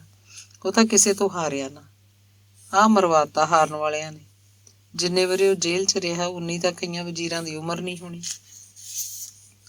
ਬਾਬੇ ਮੋਖੇ ਦੀ ਆਖੀ ਇਸ ਗੱਲ ਮਗਰੋਂ ਸ਼ਗਨੇ ਕਾ ਸੱਗੂ ਭਾਰੀ ਮਨ ਨਾਲ ਬੋਲਦਾ। ਆਹ ਵੇਖ ਲਓ, ਨਿਹਾਲੋ ਨੇ ਸਾਰੀ ਉਮਰ ਰੰਡੇਪਾ ਕੱਟਿਆ। ਰੰਡੇਪਾ ਕੱਟਦੀ ਨੇ ਆਪਣੇ ਪੁੱਤਰ ਨੂੰ ਡਾਕਟਰੀ ਕਰਾਈ ਤੇ ਲਓ ਅੱਖ ਦੇ ਫੋਰੇ 'ਚ ਉਹਦੇ ਗੱਭਰੂ ਪੁੱਤ ਨੂੰ ਮੁਕਾ ਕੇ ਤੁਰਦੇ ਬਣੇ। ਸ਼ਗਨੇ ਕੇ ਸੱਗੂ ਦੀ ਇਸ ਗੱਲ ਮਗਰੋਂ 2 ਕੁ ਮਿੰਟ ਜਿੰਦਰ ਦੇ ਸੱਥਰ ਤੇ ਚੁੱਪ ਛਾਈ ਰਹੀ। ਚੁੱਪ ਦਾ ਇਹ ਪੱਥਰ ਵਰਗਾ ਭਾਰੀ ਦ੍ਰਿਸ਼ ਨੀਲੂ ਖਾਂ ਨੂੰ ਅੱਜ ਵੀ ਚੇਤੇ ਆਉਂਦਾ ਰਿਹਾ। ਇਹ ਸਾਰੇ ਦ੍ਰਿਸ਼ ਉਹਨੂੰ ਸਕੂਲ 'ਚ ਵੀ ਚੇਤੇ ਆਉਂਦੇ ਰਹਿੰਦੇ। ਨੀਲੂ ਨੂੰ ਆਪਣੇ ਪਿੰਡ 'ਚ ਵਿਛੇ ਸੱਥਰਾਂ ਉੱਤੇ ਹੋਈਆਂ ਗੱਲਾਂ ਦਾ ਮੁੜ ਚੇਤਾ ਆ ਰਿਹਾ ਸੀ। ਕੋਕੋ ਕੇ ਕਿੱਸੂ ਨੇ ਵੀ ਤਾਂ ਆਖਿਆ ਸੀ ਨਾ, ਇੱਥੇ ਉਹ ਤਾਂ ਮਾਰਤਾ ਦੇਸੂ ਦਾ ਮੁੰਡਾ ਰਾਮੂ, ਤੇ ਉੱਥੇ ਲੱਛੂ ਸੇਠ ਨੇ ਫਰੀਦਾਬਾਦ 'ਚ ਜਾ ਕੇ ਲਾ ਲਈ ਭੱਠੇ ਦਾ ਮੁਨੀਮ ਮਰ ਗਿਆ, ਮਾਲਕ ਬਚ ਗਿਆ। ਕੱਕੇ ਦਾ ਕਿੱਸੂ ਬਾਬੇ ਮੋਖੇ ਤੇ ਸ਼ਗਨੇ ਤੋਂ ਵੱਧ ਜਾਣਕਾਰੀ ਰੱਖਦਾ ਸੀ। ਲੈ ਤਾਇਆ ਤੂੰ ਦੇਖ ਲੈ, ਆਹ ਸਰਦਰ ਬਸਤਰ ਭੰਡਾਰ ਵਾਲੇ ਦਿੱਲੀ ਤੋਂ ਉੜ ਕੇ ਆਏ ਨੇ। ਤੂੰ ਮੰਡੀ ਜਾ ਕੇ ਵੇਖੀ ਕਿਹੜਾ ਜੱਦੀ ਬਾਣੀਆਂ ਤੋਂ ਵੱਡੀ ਥੋਕ ਕੱਪੜੇ ਦੀ ਦੁਕਾਨ ਬਣਾ ਕੇ ਦੁਕਾਨ ਮੁੜ ਲੁੱਟਣਾ ਸ਼ੁਰੂ ਕਰਤਾ। ਤਾਇਆ ਇਹ ਲੱਛੂ ਕੱਛੂ ਕੋਹਲੀ ਸੋਹਲੀ ਸਾਰੇ ਦੇ ਸਾਰੇ ਇੱਕੋ ਜਿਹੇ ਨਹੀਂ ਹੁੰਦੇ। ਮਾਰ ਤਾਂ ਤਾਇਆ ਗਰੀਬ ਨੂੰ ਪੈਂਦੀ ਆ। ਉੱਥੇ ਦਿੱਲੀ ਦੰਗਿਆਂ 'ਚ ਜਿਹੜੀਆਂ ਸਿੱਖ ਸੁਆਣੀਆਂ ਵਿਧਵਾ ਕਰਤੀਆਂ, ਅਮੀਰਾਂ ਦੀਆਂ ਕੋਠੀਆਂ 'ਚ ਭਾਂਡੇ ਮਾਂਜ ਕੇ ਗੁਜ਼ਾਰਾ ਕਰਨਗੀਆਂ। ਕਿੱਸੂ ਸੱਥਰ ਤੇ ਬੈਠਾ ਅਜੇ ਵੀ ਬੋਲੀ ਜਾ ਰਿਹਾ ਸੀ। ਲੈ ਵੇਖੀ ਤਾਇਆ, ਇੱਥੇ ਜਿਹੜੇ ਹਿੰਦੂ ਤੇ ਸਿੱਖ ਪਰਿਵਾਰ ਬਿਪਤਾ ਹੇਠ ਆ ਗਏ ਧੱਕੇ ਖਾਂਦੇ ਫਿਰਨਗੇ। ਹੁਣ ਤਾਇਆ ਤੂੰ ਵੀ ਵੇਖ ਲੈ, ਉਹ ਆਏ ਸੀ ਨਾ 2 ਗਰੀਬ ਸਿੱਖ ਟੱਬਰ ਦਿੱਲੀ ਤੋਂ ਉੱਜੜ ਕੇ। ਆਪਣੇ ਪਿੰਡ ਵਾਲਿਆਂ ਕੀਤੀ ਸੀ ਨਾ ਮਦਦ ਉਹਨਾਂ ਦੀ। ਕਿਸੇ ਨੇ ਮੰਜੀ, ਕਿਸੇ ਨੇ ਦਰੀ ਰਜਾਈ, ਚਾਦਰ ਦਾਣੇ, ਕਿੰਨਾ ਕੁਝ ਦਿੱਤਾ ਸੀ। ਪੰਚਾਇਤ ਘਰ 'ਚ 2 ਕਮਰੇ ਵੀ ਦਿੱਤੇ ਸੀ। ਅਜੇ 2 ਕੁ ਮਹੀਨੇ ਮਸਾਂ ਟੱਪੇ, ਪਿੰਡ 'ਚ ਕਿੰਨਿਆਂ ਨੇ ਉਹਨਾਂ ਦੀਆਂ ਜਨਾਨੀਆਂ ਵੱਲ ਅੱਖਾਂ ਟੱਡ ਟੱਡ ਵੇਖਣਾ ਸ਼ੁਰੂ ਕਰਤਾ ਸੀ। ਆਖਿਰਕਾਰ ਦੋਨੋਂ ਟੱਬਰ ਪਿੰਡ ਵੱਲੋਂ ਦਿੱਤਾ ਨਿੱਕ ਸੁੱਕ ਇੱਥੇ ਛੱਡ ਕੇ ਮੁੜ ਦਿੱਲੀ ਵੱਲ ਤੁਰ ਗਏ ਸੀ। ਨੀਲੂ ਨੂੰ ਚੇਤੇ ਪੈਂਦਾ ਰਿਹਾ ਕਿ ਕਿਵੇਂ ਕੱਕੇ ਦਾ ਕਿੱਸੂ ਗੱਲ ਕਰਦਾ ਕਰਦਾ ਉਸ ਵੇਲੇ ਚੁੱਪ ਕਰ ਜਾਂਦਾ ਜਦੋਂ ਕੋਈ ਅਣਪਛਾਤਾ ਚਿਹਰਾ ਅਫਸੋਸ ਕਰਨ ਲਈ ਸੱਥਰ ਉੱਤੇ ਆ ਬੈਠਦਾ। ਨੀਲੂ ਨੂੰ ਚੇਤੇ ਪਿਆ ਮੋਖੇ, ਸੱਗੂ ਤੇ ਕਿੱਸੂ ਮਗਰੋਂ ਪੀਲੇ ਕਾ ਜੱਗੀ ਵੀ ਹੌਕਾ ਜਿਹਾ ਭਰ ਕੇ ਬੋਲਿਆ ਸੀ, ਉਹ ਭਾਈ ਕਿੱਸਿਆ, ਮੋਹ ਹੀ ਹੁੰਦਾ। ਵੇਖ ਲੈ ਉਦਣ ਆਪਣੇ ਪਿੰਡ ਵਾਲਾ ਦੇਸੂ ਬਾਣੀਆਂ ਜਿੰਦਰ ਤੇ ਜੈਲੇ ਦੀਆਂ ਲੋਥਾਂ ਨੂੰ ਚੁੰਮ ਚੁੰਮ ਕਿਵੇਂ ਰੋਂਦਾ ਸੀ। ਉਹਨੂੰ ਵੀ ਭਰ ਜਵਾਨੀ 'ਚ ਮਾਰੇ ਗਏ ਆਪਣੇ ਪੁੱਤ ਰਾਮੂ ਦਾ ਉਦਰੇਵਾਂ ਤੋੜ ਰਿਹਾ ਸੀ। ਆ ਇੱਕ ਦਿਨ ਦੀ ਗੱਲ ਹੈ, ਦੇਸੂ ਮੈਨੂੰ ਬਾਹਰਲੀ ਕੁਟੀਆ ਕੋਲ ਮਿਲ ਗਿਆ। ਉਹਨੇ ਨਾ ਮੈਨੂੰ ਫੜ ਕੇ ਕੁਟੀਆ ਵਾਲੀ ਤ੍ਰਿਵੈਣੀ ਦੇ ਥੜੇ ਉੱਤੇ ਬਿਠਾ ਲਿਆ। ਵੇਖ ਲੈ ਫਿਰ ਜਿਵੇਂ ਕਿਸੇ ਪਾਣੀ ਨਾਲ ਖਾਲ ਭਰੇ ਦਾ ਬੰਨ ਟੁੱਟ ਜਾਂਦਾ। ਦੇਸੂ ਦੇ ਦਿਲ ਦਾ ਜਿਵੇਂ ਬੰਨ ਟੁੱਟ ਗਿਆ ਹੋਵੇ। ਰੋਈ ਜਾਵੇ ਰੋਣੋਂ ਹੀ ਨਾ ਹਟੇ। ਮੇਰੇ ਬਹੁਤ ਧਰਵਾਸ ਧਰਾਉਣ ਤੋਂ ਥੋੜਾ ਕੁ ਚੁੱਪ ਕੀਤਾ। ਹਿਚਕੀਆਂ ਹਟਕੋਰਿਆਂ ਲੈਂਦੇ ਦੇਸੂ ਦਾ ਅੰਦਰ ਜਿਵੇਂ ਬੋਲਦਾ ਹੋਵੇ, ਵੇ ਜੱਗਿਆ ਤੂੰ ਮੇਰਾ ਧਰਮ ਦਾ ਭਰਾ ਹੈ, ਮੈਂ ਨਾ ਸਾਰੀ ਉਮਰ ਜ਼ਿੰਦਗੀ ਤੇਰਾ ਕੀਤਾ ਭੁੱਲਾਂ। ਤੂੰ ਮੈਨੂੰ ਆਪਣੇ ਮੁੰਡਿਆਂ ਤੋਂ ਬਾਹਰ ਹੋ ਕੇ ਸਾਈਕਲ ਲੈ ਕੇ ਦਿੱਤਾ ਤੇ ਤਾਂ ਕਿਤੇ ਮੈਂ ਫੇਰੀ ਪਾਉਣ ਜੋਗਾ ਹੋਇਆ, ਪਰ ਆ ਕੀ ਮੇਰੇ ਰਾਮੂ ਨੂੰ। ਦੇਸੂ ਨੇ ਫੇਰ ਭੁੱਬ ਮਾਰੀ। ਆ ਜਿੰਦਰ ਤੇ ਜੈਲਾ ਵੀ ਤਾਂ ਮੇਰੇ ਰਾਮੂ ਦੇ ਹੀ ਹਾਣੀ ਸੀ। ਇਹ ਉਦੋਂ ਛੋਟੇ ਛੋਟੇ ਹੁੰਦੇ ਸੀ, ਨਿੱਕੀਆਂ ਨਿੱਕੀਆਂ 2 ਕੌਲੀਆਂ 'ਚ ਮੁੱਠੀ ਮੁੱਠੀ ਦਾਣੇ ਪਾਈ ਕੁਲਫੀ ਮੰਗਦੇ ਰਹਿੰਦੇ। ਮੈਨੂੰ ਇਹਨਾਂ ਦੀਆਂ ਤੋਤਲੀਆਂ ਬੜੀਆਂ ਮਿੱਠੀਆਂ ਲੱਗਦੀਆਂ। ਮੈਨੂੰ ਕਿਸੇ ਨੇ ਜਦੋਂ ਹੁਣ ਆਖਿਆ ਵੀ ਤੇਰੇ ਰਾਮ ਨੂੰ ਤਾਂ ਜਿੰਦਰ ਤੇ ਜੈਲੇ ਨੇ ਮਾਰਿਆ, ਤਾਂ ਬਸ ਭਰਾਵਾ ਮੈਨੂੰ ਇਉਂ ਲੱਗਿਆ ਜਿਵੇਂ ਮੈਂ ਆਪਣੇ ਹੀ ਘਰ ਦੀ ਛੱਤ ਹੇਠ ਆ ਕੇ ਮਰ ਗਿਆ ਹੋਵਾਂ। ਮੈਂ ਇੱਕ ਦਿਨ ਜੈਦੀ ਦੇ ਪੁੱਤ ਮਾਸਟਰ ਨੀਲੂ ਖਾਂ ਨੂੰ ਦੱਸਿਆ ਸੀ, ਓਏ ਚਾਚੂ ਸਾਹਿਬ, ਰਾਮੂ ਨੂੰ ਜਿੰਦਰ ਤੇ ਜੈਲੇ ਨੇ ਕਾਹਨੂੰ ਮਾਰਿਆ? ਇਹ ਤਾਂ ਕੋਈ ਹੋਰ ਨੇ ਜਿਨ੍ਹਾਂ ਨੇ ਜਿੰਦਰ ਤੇ ਜੈਲੇ ਤੋਂ ਰਾਮੂ ਨੂੰ ਮਰਵਾਇਆ ਹੈ। ਮੈਂ ਭਾਈ ਦੇਸੂ ਨੂੰ ਧਰਵਾਸ ਦਿੰਦੇ ਆਖਿਆ, ਵੇਖ ਬਈ ਮਿੱਤਰਾ, ਆ ਜਥੇਦਾਰ ਦਿੱਤ ਸਿੰਘ ਵਰਗਾ ਬੰਦਾ ਕਿਤੇ ਮਿਲਦਾ ਹੈ, ਹੀਰਾ ਸੀ ਹੀਰਾ। ਜੱਗੀ ਕੁਟੀਆ ਕੋਲ ਮਿਲੇ ਦੇਸੂ ਦੇ ਦਰਦ ਦੀ ਕਹਾਣੀ ਅਜੇ ਸੁਣਾਈ ਜਾ ਰਿਹਾ ਸੀ ਜਦ ਬਾਹਰੋਂ ਅਫਸੋਸ ਕਰਨ ਵਾਲੇ ਬੰਦੇ ਆ ਗਏ। ਜੱਗੀ ਚੁੱਪ ਸੀ। ਨੀਲੂ ਚੁੱਪ ਚੁਪਾਤਾ ਸੱਥਰ ਉੱਤੇ ਬੈਠਾ ਵੀ ਰਿਹਾ ਤੇ ਬਾਹਰੋਂ ਅਫਸੋਸ ਕਰਨ ਵਾਲੇ ਬੰਦੇ ਆਉਂਦੇ ਰਹੇ ਜਾਂਦੇ ਰਹੇ। ਸੱਥਰ ਉੱਤੇ ਬੰਦੇ ਆ ਬੈਠਦੇ, ਆਪਣੇ ਹਿਸਾਬ ਨਾਲ ਬੈਠ ਕੇ ਉੱਠਦੇ ਰਹੇ, ਪਰ ਨੀਲੂ ਨੂੰ ਪਤਾ ਨਹੀਂ ਕੀ ਹੋ ਗਿਆ ਸੀ। ਉੱਥੇ ਕੱਚੀ ਕੰਧ ਨਾਲ ਪਿੱਠ ਲਾਈ ਜਿਉਂ ਬੈਠਾ ਹੀ ਰਿਹਾ। ਆਉਣ ਜਾਣ ਵਾਲਿਆਂ ਦੀਆਂ ਦਰਜਨਾਂ ਕਿਸਮਾਂ ਦੀਆਂ ਇੱਧਰ ਉੱਧਰ ਦੀਆਂ ਗੱਲਾਂ ਸੁਣਦਾ ਰਿਹਾ। ਹਨੇਰਾ ਹੋ ਚੱਲਿਆ ਸੀ, ਰਾਤ ਪੈਣੀ ਆਰੰਭ ਹੋ ਰਹੀ ਸੀ। ਬਾਬੇ ਮੁਖੇ ਨੇ ਵੀ ਨੀਲੂ ਖਾਂ ਨੂੰ ਕਈ ਵਾਰ ਇਸ ਤੋਂ ਪਹਿਲਾਂ ਆਖਿਆ ਸੀ, ਜਾ ਭਾਈ ਨੀਲੂ ਖਾਂ, ਘਰ ਜਾ, ਡੰਗਰ ਪਸ਼ੂ ਅੰਦਰ ਕਰਨੇ ਹੋਣਗੇ, ਕੋਈ ਕੰਮ ਧੰਦਾ ਰਹਿੰਦਾ ਹੋ। ਨੀਲੂ ਖਾਂ ਬਾਬੇ ਮੁਖੇ ਦੀ ਗੱਲ ਵੱਲ ਕੋਈ ਖਿਆਲ ਨਹੀਂ ਸੀ ਗਿਆ। ਨੀਲੂ ਖਾਂ ਕੱਚੀ ਕੰਧ ਨਾਲ ਢੂਈ ਲਾਈ ਚੁੱਪਚਾਪ ਬੈਠਾ ਸੀ ਤੇ ਬੈਠਾ ਹੀ ਰਿਹਾ। ਆਖਿਰ ਇੰਨਾ ਕੁ ਜ਼ਰੂਰ ਹੋਇਆ ਕਿ ਨੀਲੂ ਸੱਥ ਦੇ ਥੜੇ ਤੋਂ ਉੱਠ ਕੇ ਨਾਲ ਹੀ ਲੱਗਦੇ ਜਿੰਦਰ ਕੇ ਘਰ ਜਾ ਬੈਠਾ। ਉੱਥੇ ਘਰਦਿਆਂ ਤੇ ਬਾਹਰੋਂ ਆਈਆਂ ਤ੍ਰੀਮਤਾਂ ਸੱਥਰ ਉੱਤੇ ਬੈਠਦੀਆਂ ਹੁੰਦੀਆਂ ਸੀ। ਅਫਸੋਸ ਕਰਨ ਆਏ ਮਨੁੱਖ ਸੱਥ 'ਚ ਬੈਠਦੇ ਸਨ ਤੇ ਕਈ ਵਾਰੀ ਘਰ ਦੇ ਬੰਦੇ ਰਾਤ ਨੂੰ ਪੈਂਦੇ ਵੀ ਉੱਥੇ ਹੀ ਸਨ।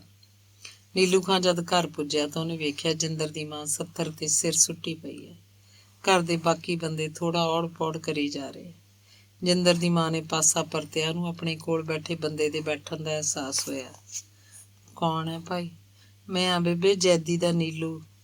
ਮਾਂ ਨੂੰ ਨੀਲੂ ਦਾ ਹੋਣਾ ਆਪਣੇ ਪੁੱਤ ਦੇ ਨਾਂ ਹੋਣ ਤੋਂ ਉਹਦੇ ਬਚਪਨ ਤੱਕ ਲੈ ਗਿਆ। ਇੰਨੇ ਨੂੰ ਜਿੰਦਰ ਦੀ ਚਾਚੀ ਨੇ ਥਾਲੀ 'ਚ ਦਾਲ ਵਾਲੀ ਕੌਲੀ ਤੇ 2 ਰੋਟੀਆਂ ਧਰ ਕੇ ਨੀਲੂ ਸਾਹਮਣੇ ਰੱਖਦਿਆਂ ਆਖਿਆ, ਲੈ ਭਾਈ ਰੋਟੀ ਤਾਂ ਖਾ ਲੈ। ਮਰਨ ਵਾਲਾ ਤਾਂ ਮਰ ਗਿਆ, ਜਿਉਂਦੇ ਬੰਦਿਆਂ ਨੂੰ ਖਾਧੇ ਪੀਤੇ ਬਿਨਾਂ ਕਿਵੇਂ ਸਰੂ। ਨੀਲੂ ਜਿੰਦਰ ਦੀ ਚਾਚੀ ਦੁਆਰਾ ਆਪਣੇ ਸਾਹਮਣੇ ਰੱਖੀ ਥਾਲੀ ਵੱਲ ਬਿਟਰ ਇਉਂ ਤੱਕਦਾ ਰਿਹਾ ਜਿਵੇਂ ਉਹ ਪਾਗਲ ਜਿਹਾ ਬਣ ਗਿਆ ਹੋਵੇ। ਜਿੰਦਰ ਦੀ ਚਾਚੀ ਜਦ ਪਾਣੀ ਦਾ ਗਲਾਸ ਰੱਖਣ ਆਈ ਤਾਂ ਫੇਰ ਆਖਦੀ ਹੈ, ਖਾ ਲੈ ਭਾਈ ਖਾ ਲੈ, ਜਿਉਂਦੇ ਜੀਆਂ ਤੋਂ ਭਲਾ ਰੋਟੀ ਪਾਣੀ ਵੀ ਛੱਡ ਹੁੰਦਾ। ਜਿੰਦਰ ਦੀ ਚਾਚੀ ਦੇ ਕਈ ਵਾਰ ਕਹਿਣ ਮਗਰੋਂ ਨੀਲੂ ਨੇ ਹੌਲੀ ਹੌਲੀ ਰੋਟੀ ਖਾਣੀ ਸ਼ੁਰੂ ਕੀਤੀ, ਪਰ ਨੀਲੂ ਨੂੰ ਇਉਂ ਲੱਗਿਆ ਜਿਵੇਂ ਉਹ ਰੋਟੀ ਦੀਆਂ ਬੁਰਕੀਆਂ ਨਹੀਂ ਸਗੋਂ ਮਿੱਟੀ ਦੀਆਂ ਡਲੀਆਂ 'ਚ ਬੋਲ ਰਿਹਾ ਹੁੰਦਾ। ਆਪਣੇ ਮਿੱਤਰ ਦੇ ਸੱਥਰ ਉੱਤੇ ਬੈਠ ਕੇ ਨੀਲੂ ਨੂੰ ਰੋਟੀ ਖਾਣ ਦੇ ਇਸ ਪਲ ਨੇ ਦੂਰ ਕਿਸੇ ਪੱਕੀ ਥਾਂ ਤੇ ਪਟਕਾ ਕੇ ਮਾਰਿਆ ਹੋਵੇ।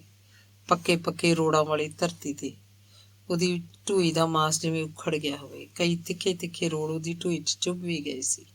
ਇਹ ਕੀ? ਜਿੰਦਰ ਤੇ ਜੈਲੇ ਨੇ ਉਹਨੂੰ ਲੱਤਾਂ ਤੋਂ ਫੜ ਕੇ ਰੋੜਿਆਂ ਵਾਲੀ ਥਾਂ ਤੇ ਘੜੀਸਣਾ ਸ਼ੁਰੂ ਕਰਤਾ ਘੜੀਸੀ ਗਏ ਤੇ ਜਦੋਂ ਹੇਠਾਂ ਡਿੱਗਣ ਲੱਗੇ ਤਾਂ ਉਹਨਾਂ ਘੜੀਸਣਾ ਛੱਡ ਦਿੱਤਾ। ਨੀਲੂ ਦੀ ਹਾਏ ਬੂ ਨੂੰ ਕੋਈ ਨਹੀਂ ਸੀ ਸੁਣ ਰਿਹਾ। ਤੇ ਇਹ ਕੀ, ਸਫੈਦਪੋਸ਼ ਖੱਦਰ ਵਾਲੀ ਪੁਸ਼ਾਕ ਪਾਈ ਸਿਆਸਤਦਾਨ ਉਹਦੇ ਪਿੰਡ ਵਾਲੇ ਕੌਰੀ ਨੇ ਅੱਧ ਬੇਹੋਸ਼ ਜਿਹੇ ਨੀਲੂ ਨੂੰ ਉਹਦੀਆਂ ਬਾਹਾਂ ਤੋਂ ਫੜ ਕੇ ਉੱਥੇ ਉਹਨਾਂ ਪੱਕੇ ਰੋੜਾਂ ਉੱਤੇ ਅਗਾਂਹ ਨੂੰ ਘੜੀਸਣਾ ਸ਼ੁਰੂ ਕਰਤਾ। ਨੀਲੂ ਨੂੰ ਇਸ ਦੁੱਖ ਸਮੇਂ ਵੀ ਸੋਝੀ ਵਾਲੀ ਗੱਲ ਸਮਝ ਪਈ ਕਿ ਉਹਦੇ ਨਾਲ ਹੋ ਰਹੇ ਤਸ਼ੱਦਦ ਵਾਂਗ ਮੂਲਵਾਦੀ ਪੰਜਾਬ ਨੂੰ ਲੱਤਾਂ ਤੋਂ ਫੜ ਕੇ ਰੋੜਾਂ ਉੱਤੇ ਪਛਾਣ ਨੂੰ ਘੜੀਸਦੇ ਨੇ ਤੇ ਸਿਆਸਤਦਾਨ ਉਹਨੂੰ ਬਾਹਾਂ ਤੋਂ ਫੜ ਕੇ ਪੱਕੇ ਰੋੜਾਂ ਉੱਤੇ ਅਗਾਂਹ ਨੂੰ ਘੜੀਸ ਕੇ ਜ਼ਖਮੀ ਕਰਦੇ ਨੇ। ਇਸ ਪ੍ਰਕਾਰ ਦੇ ਮਾੜੇ ਤੇ ਮੰਦੇ ਖਿਆਲਾਂ 'ਚ ਨੀਲੂ ਉਸ ਵੇਲੇ ਬਾਹਰ ਆ ਸਕਿਆ ਜਦ ਜਿੰਦਰ ਦੀ ਚਾਚੀ ਨੇ ਥਾਲੀ ਚੁੱਕਦੇ ਆਖਿਆ, ਭਾਈ ਤੂੰ ਤਾਂ ਇੱਕ ਰੋਟੀ ਵੀ ਨਾ ਖਾਧੀ। ਪਲ ਪਲ ਹਨੇਰਾ ਵੱਧ ਰਿਹਾ ਸੀ। ਮਰਗ ਵਾਲੇ ਘਰ ਜੈਦੀ ਕਈ ਦਿਨਾਂ ਤੋਂ ਚੌਂਕਾ ਚੁੱਲ੍ਹਾ ਤਾਂ ਕਰ ਹੀ ਰਹੀ ਸੀ। ਜਦ ਅੱਜ ਉਹ ਆਪਣਾ ਕੰਮ ਨਿਪਟਾ ਕੇ ਹਟੀ ਤਾਂ ਉਹਨੇ ਵੇਖਿਆ ਕਿ ਉਹਦਾ ਪੁੱਤ ਉੱਥੇ ਅਜੇ ਵੀ ਬੈਠਾ ਹੈ। ਜੈਦੀ ਨੇ ਆਪਣੇ ਪੁੱਤ ਨੂੰ ਹਲੂਣਿਆ। ਜੈਦੀ ਦੇ ਕਹਿਣ ਉੱਤੇ ਨੀਲੂ ਉੱਠ ਕੇ ਆਪਣੀ ਮਾਂ ਮਗਰ ਤੁਰ ਪਿਆ। ਨੇਰੀ ਗਲੀ 'ਚ ਦੀ ਮਾਂ ਤੇ ਪੁੱਤ ਤੁਰੀ ਜਾ ਰਹੇ ਸਨ। ਮਾਂ ਅੱਗੇ, ਪੁੱਤ ਪਿੱਛੇ ਸੀ। ਦੂਜੇ ਪਾਸੇ ਨੀਲੂ ਖਾਂ ਦੀ ਘਰਵਾਲੀ ਨੂੰ ਘਰ ਵਿਚਲੀ ਚੁੱਪ ਤੇ ਗਲੀ ਦਾ ਹਨੇਰਾ ਵੱਡ ਖਾ ਰਿਹਾ ਸੀ। ਲਗਾਤਾਰ ਕਈ ਘੰਟਿਆਂ ਤੋਂ ਪਿੰਡ 'ਚ ਬਿਜਲੀ ਵੀ ਨਹੀਂ ਆਈ। ਨੀਲੂ ਦੀ ਘਰਵਾਲੀ ਨੇ ਆਪਣੇ ਨਿੱਕੇ ਨੂੰ ਕੁੱਛੜ ਚੁੱਕ ਆਪਣੇ ਘਰ ਦੀ ਛੱਤ ਉੱਤੇ ਆਪਣੀ ਸੱਸ ਜੈਦੀ ਤੇ ਆਪਣੇ ਘਰਵਾਲੇ ਦੀ ਰਾਹ ਵੀ ਤੱਕੀ ਸੀ ਤੇ ਅੱਜ ਕਰੂਏ ਦਾ ਵਰਤ ਹੋਣ ਕਰਕੇ ਅਸਮਾਨ 'ਚ ਚੰਦ ਨਿਕਲਣ ਦੀ ਵੀ ਉਡੀਕ ਕੀਤੀ ਸੀ। ਅਜੇ ਨਾ ਚੰਦ ਨਿਕਲਿਆ ਸੀ ਤੇ ਨਾ ਹੀ ਜੈਦੀ ਤੇ ਨੀਲੂ ਖਾਂ ਦੇ ਆਉਣ ਦੀ ਬਿੜਕ ਕੰਨੀ ਪਈ ਸੀ। ਹੁਣ ਜਦੋਂ ਨੀਲੂ ਦੀ ਘਰਵਾਲੀ ਆਪਣੇ ਬੱਚੂ ਨੂੰ ਦੇਹਲੀ ਉੱਤੇ ਬਿਠਾ ਕੇ ਗਲੀ 'ਚ 2 ਕਦਮ ਗਾਂਹ ਹੋ ਕੇ ਇੱਕ ਹੱਥ 'ਚ ਮੋਮਬੱਤੀ ਫੜ ਕੇ ਦੂਜੀ ਹੱਥ ਦੀ ਹਥੇਲੀ ਨਾਲ ਉਹਨੂੰ ਹਵਾ ਤੋਂ ਬਚਾਉਂਦੀ ਅੱਗੇ ਹੋਈ ਤਾਂ ਉਹਨੇ ਗਲੀ 'ਚ ਮਾਂ ਪੁੱਤ ਨੂੰ ਆਉਂਦਿਆਂ ਵੇਖਿਆ। ਮਾਂ ਪੁੱਤ ਦੁਆਰਾ ਮਾਂ ਪੁੱਤ ਦੀ ਉਡੀਕ ਪ੍ਰਸੰਨਤਾ 'ਚ ਬਦਲ ਗਈ। ਜੈਦੀ ਤੇ ਨੀਲੂ ਖਾਂ ਦੇ ਘਰ ਆ ਜਾਣ ਦੀ ਖੁਸ਼ੀ ਨੀਲੂ ਦੀ ਵਹੁਟੀ ਦੇ ਦਿਲ ਅੰਦਰ ਇੱਕ ਵਾਰ ਦੀਵੇ ਦੀ ਲੋ ਵਾਂਗ ਜਗੀ ਤੇ ਫਿਰ ਉਹਦਾ ਧਿਆਨ ਚੌਥ ਦੇ ਚੰਨ ਚੜ੍ਹਨ ਦੀ ਉਡੀਕ ਵੱਲ ਹੋ ਤੁਰਿਆ। ਅਜੇ ਤੱਕ ਉਹ ਆਪਣੀ ਸੱਸ ਤੇ ਘਰ ਵਾਲੇ ਨੂੰ ਉਡੀਕ ਰਹੀ ਸੀ ਤੇ ਹੁਣ ਉਹ ਆਕਾਸ਼ 'ਚ ਚੰਨ ਚੜ੍ਹਨ ਦੀ ਉਡੀਕ ਕਰਨ ਲੱਗ ਪਈ। ਚੌਥ ਦੇ ਚੰਦਰਮਾ ਨੂੰ ਅਰਗ ਦੇਣ ਮਗਰੋਂ ਹੀ ਤਾਂ ਰੋਟੀ ਖਾਣੀ ਸੀ। ਛੱਤ ਉੱਤੇ ਬਾਰ ਚੜ੍ਹਨ ਦੀ ਖੇਚਲ ਤੋਂ ਬਚਣ ਲਈ ਨੀਲੂ ਵੀ ਘਰਵਾਲੀ ਦੇ ਕੋਲ ਹੀ ਆ ਬੈਠਾ। ਨੀਲੂ ਚੁੱਪ ਚੁਪੀਤਾ ਆਪਣੀ ਘਰਵਾਲੀ ਦੇ ਕੋਲ ਉਹਦੇ ਨਾਲ ਲੱਗ ਕੇ ਬੈਠਾ ਆਪਣੀ ਘਰਵਾਲੀ ਦੁਆਰਾ ਪਿਛਲੇ ਵਰ੍ਹੇ ਦੱਸੀ ਕਰੂਆ ਰੱਖਣ ਦੀ ਪੁਰਾਣੀ ਕਹਾਣੀ ਬਾਰੇ ਸੋਚਦਾ ਕਹਾਣੀ ਨੂੰ ਦੁਹਰਾਉਂਦਾ ਰਿਹਾ। ਵੇਖੋ ਨਾ ਜੀ, ਸਾਡਾ ਗੁਆਂਢ ਜੱਟਾਂ ਬਾਹਮਣਾਂ ਤੇ ਬਾਣੀਆਂ ਦਾ ਸੀ। ਨਵੀਆਂ ਵਹੁਟੀਆਂ ਤੇ ਉਹਨਾਂ ਘਰਾਂ ਦੀਆਂ ਮੁਟਿਆਰ ਕੁੜੀਆਂ ਮੇਰੀਆਂ ਸਹੇਲੀਆਂ ਕਰੂਏ ਦੇ ਵਰਤ ਰੱਖਦੀਆਂ ਤੇ ਮੈਂ ਵੀ ਰੱਖਣ ਲੱਗ ਪਈ। ਕਿਸੇ ਘਰ ਜਦ ਕਰੂਏ ਦਾ ਸੰਧਾਰਾ ਆਉਂਦਾ ਤਾਂ ਮੈਂ ਸੋਚਦੀ ਮੇਰੇ ਸਹੁਰਿਆਂ ਤੋਂ ਵੀ ਕਰੂਏ ਦਾ ਸੰਧਾਰਾ ਆਇਆ ਕਰੂ। ਮੇਰਾ ਅੱਬਾ ਤਾਂ ਮੈਨੂੰ ਰੋਕਦਾ ਰਹਿੰਦਾ ਪਰ ਮੇਰੀ ਮਾਂ ਨੇ ਕਦੇ ਵੀ ਨਹੀਂ ਸੀ ਰੋਕਿਆ। ਨੀਲੂ ਨੂੰ ਆਪਣੀ ਘਰਵਾਲੀ ਦੁਆਰਾ ਦੱਸੀ ਕਹਾਣੀ ਦਾ ਚੇਤਾ ਤਾਂ ਆਉਂਦਾ ਹੀ ਰਿਹਾ ਪਰ ਉਹਨੂੰ ਆਪਣੀ ਆਖੀ ਗੱਲ ਵੀ ਨਹੀਂ ਸੀ ਭੁੱਲੀ। ਵੇਖ ਲਿਆ, ਤੇਰੇ ਅੱਬਾ ਵਰਗੇ ਤਾਂ ਹੁਣ ਵੀ ਰੰਗਲੇ ਹੱਥਾਂ ਉੱਤੇ ਰਾਖ ਰੰਗਣ ਦੀ ਵਿਉਂਤ ਬਣਾਉਂਦੇ ਫਿਰਦੇ ਨੇ। ਨੀਲੂ ਨੂੰ ਆਪਣੀ ਘਰਵਾਲੀ ਦੁਆਰਾ ਦੱਸੀ ਕਰੂਏ ਦੇ ਵਰਤ ਰੱਖਣ ਦੀ ਕਹਾਣੀ ਜਿਉਂ ਅੱਜ ਚੇਤੇ ਆਉਂਦੀ ਤਿਉਂ ਉਹਨੂੰ ਸਵਾਦ ਜਿਹਾ ਆ ਰਿਹਾ ਸੀ। ਵੇਖੋ ਨਾ ਜੀ, ਸੁਣਿਆ ਤੁਸੀਂ ਤਾਂ ਕਮਿਊਨਿਸਟ ਹੋ। ਮੇਰਾ ਅੱਬਾ ਲੀਗੀ ਹੈ। ਆਹ ਫਰਕ ਤਾਂ ਆਦਮੀਆਂ ਖਾਤਰ ਹੁੰਦਾ, ਤੀਵੀਂ ਖਾਤਰ ਤਾਂ ਸਭ ਤੋਂ ਵੱਡਾ ਤੇ ਸਾਰਾ ਕੁਛ ਉਹਦਾ ਸੁਹਾਗ ਹੀ ਹੁੰਦਾ ਨਾ। ਆਹ ਕਰੂਏ ਦੇ ਵਰਤ ਰੱਖਣ ਨਾਲ ਤੀਵੀਂ ਦੇ ਸੁਹਾਗ ਦੀ ਉਮਰ ਵੱਡੀ ਹੁੰਦੀ ਹੈ। ਨੀਲੂ ਨੇ ਉਸ ਰਾਤ ਆਪਣੀ ਘਰਵਾਲੀ ਨੂੰ ਮੋਹ ਭਿੱਜੇ ਲਹਿਜੇ 'ਚ ਬੜੇ ਸਹਿਜ ਨਾਲ ਜੋ ਆਖਿਆ ਸੀ ਅੱਜ ਫਿਰ ਚੇਤੇ ਆ ਰਿਹਾ ਸੀ। ਰਾਣੀਏ, ਮਨੁੱਖ ਤੇ ਤ੍ਰੀਮਤ ਇਸ ਧਰਤੀ ਦਾ ਸਹਾਰਾ ਹੈ। ਮਨੁੱਖ ਨੂੰ ਕਤਲ ਕਰਨਾ ਧਰਤੀ ਦੇ ਮੱਥੇ ਤੋਂ ਸੁਹਾਗ ਨੂੰ ਪੂੰਝਣਾ ਹੈ। ਤੇਰਾ ਅੱਬਾ ਮੇਰੇ ਦੋਸਤ ਤੇ ਇਹਨਾਂ ਵਰਗਾ ਹੀ ਤੀਜਾ ਇੱਕ ਹੋਰ ਧੜਾ ਹੈ ਜਿਹੜਾ ਧਰਤੀ ਦੇ ਮੱਥੇ ਉੱਤੇ ਸੁਹਾਗ ਪੂੰਝਦਾ ਹੈ। ਅੱਜ ਨੀਲੂ ਪਿਛਲੇ ਵਰ੍ਹੇ ਵਾਂਗ ਮੁੜ ਆਪਣੀ ਘਰਵਾਲੀ ਨੂੰ ਕਰੂਏ ਦੇ ਵਰਤ ਵਾਲੀ ਰਾਤ ਨੂੰ ਆਖ ਰਿਹਾ ਸੀ, ਵੇਖ ਨਾ ਚੰਨੀਏ, ਇਹ ਕਿਹੋ ਜਿਹਾ ਮੇਰਾ ਸਬੱਬ ਬਣ ਗਿਆ। ਹੁਣੇ ਤਾਂ ਮੈਂ ਆਪਣੇ ਮਿੱਤਰ ਦੇ ਸੱਥਰ ਤੋਂ ਉੱਠ ਕੇ ਆਇਆ ਤੇ ਹੁਣੇ ਮੈਂ ਤੈਨੂੰ ਆਪਣੇ ਸੁਹਾਗ ਲਈ ਤਪੱਸਿਆ ਕਰਦੀ ਭੁੱਖੀ ਭਾਣੀ ਮਲੂਕ ਜੀ ਜਿੰਦ ਨੂੰ ਵੇਖ ਰਿਹਾ।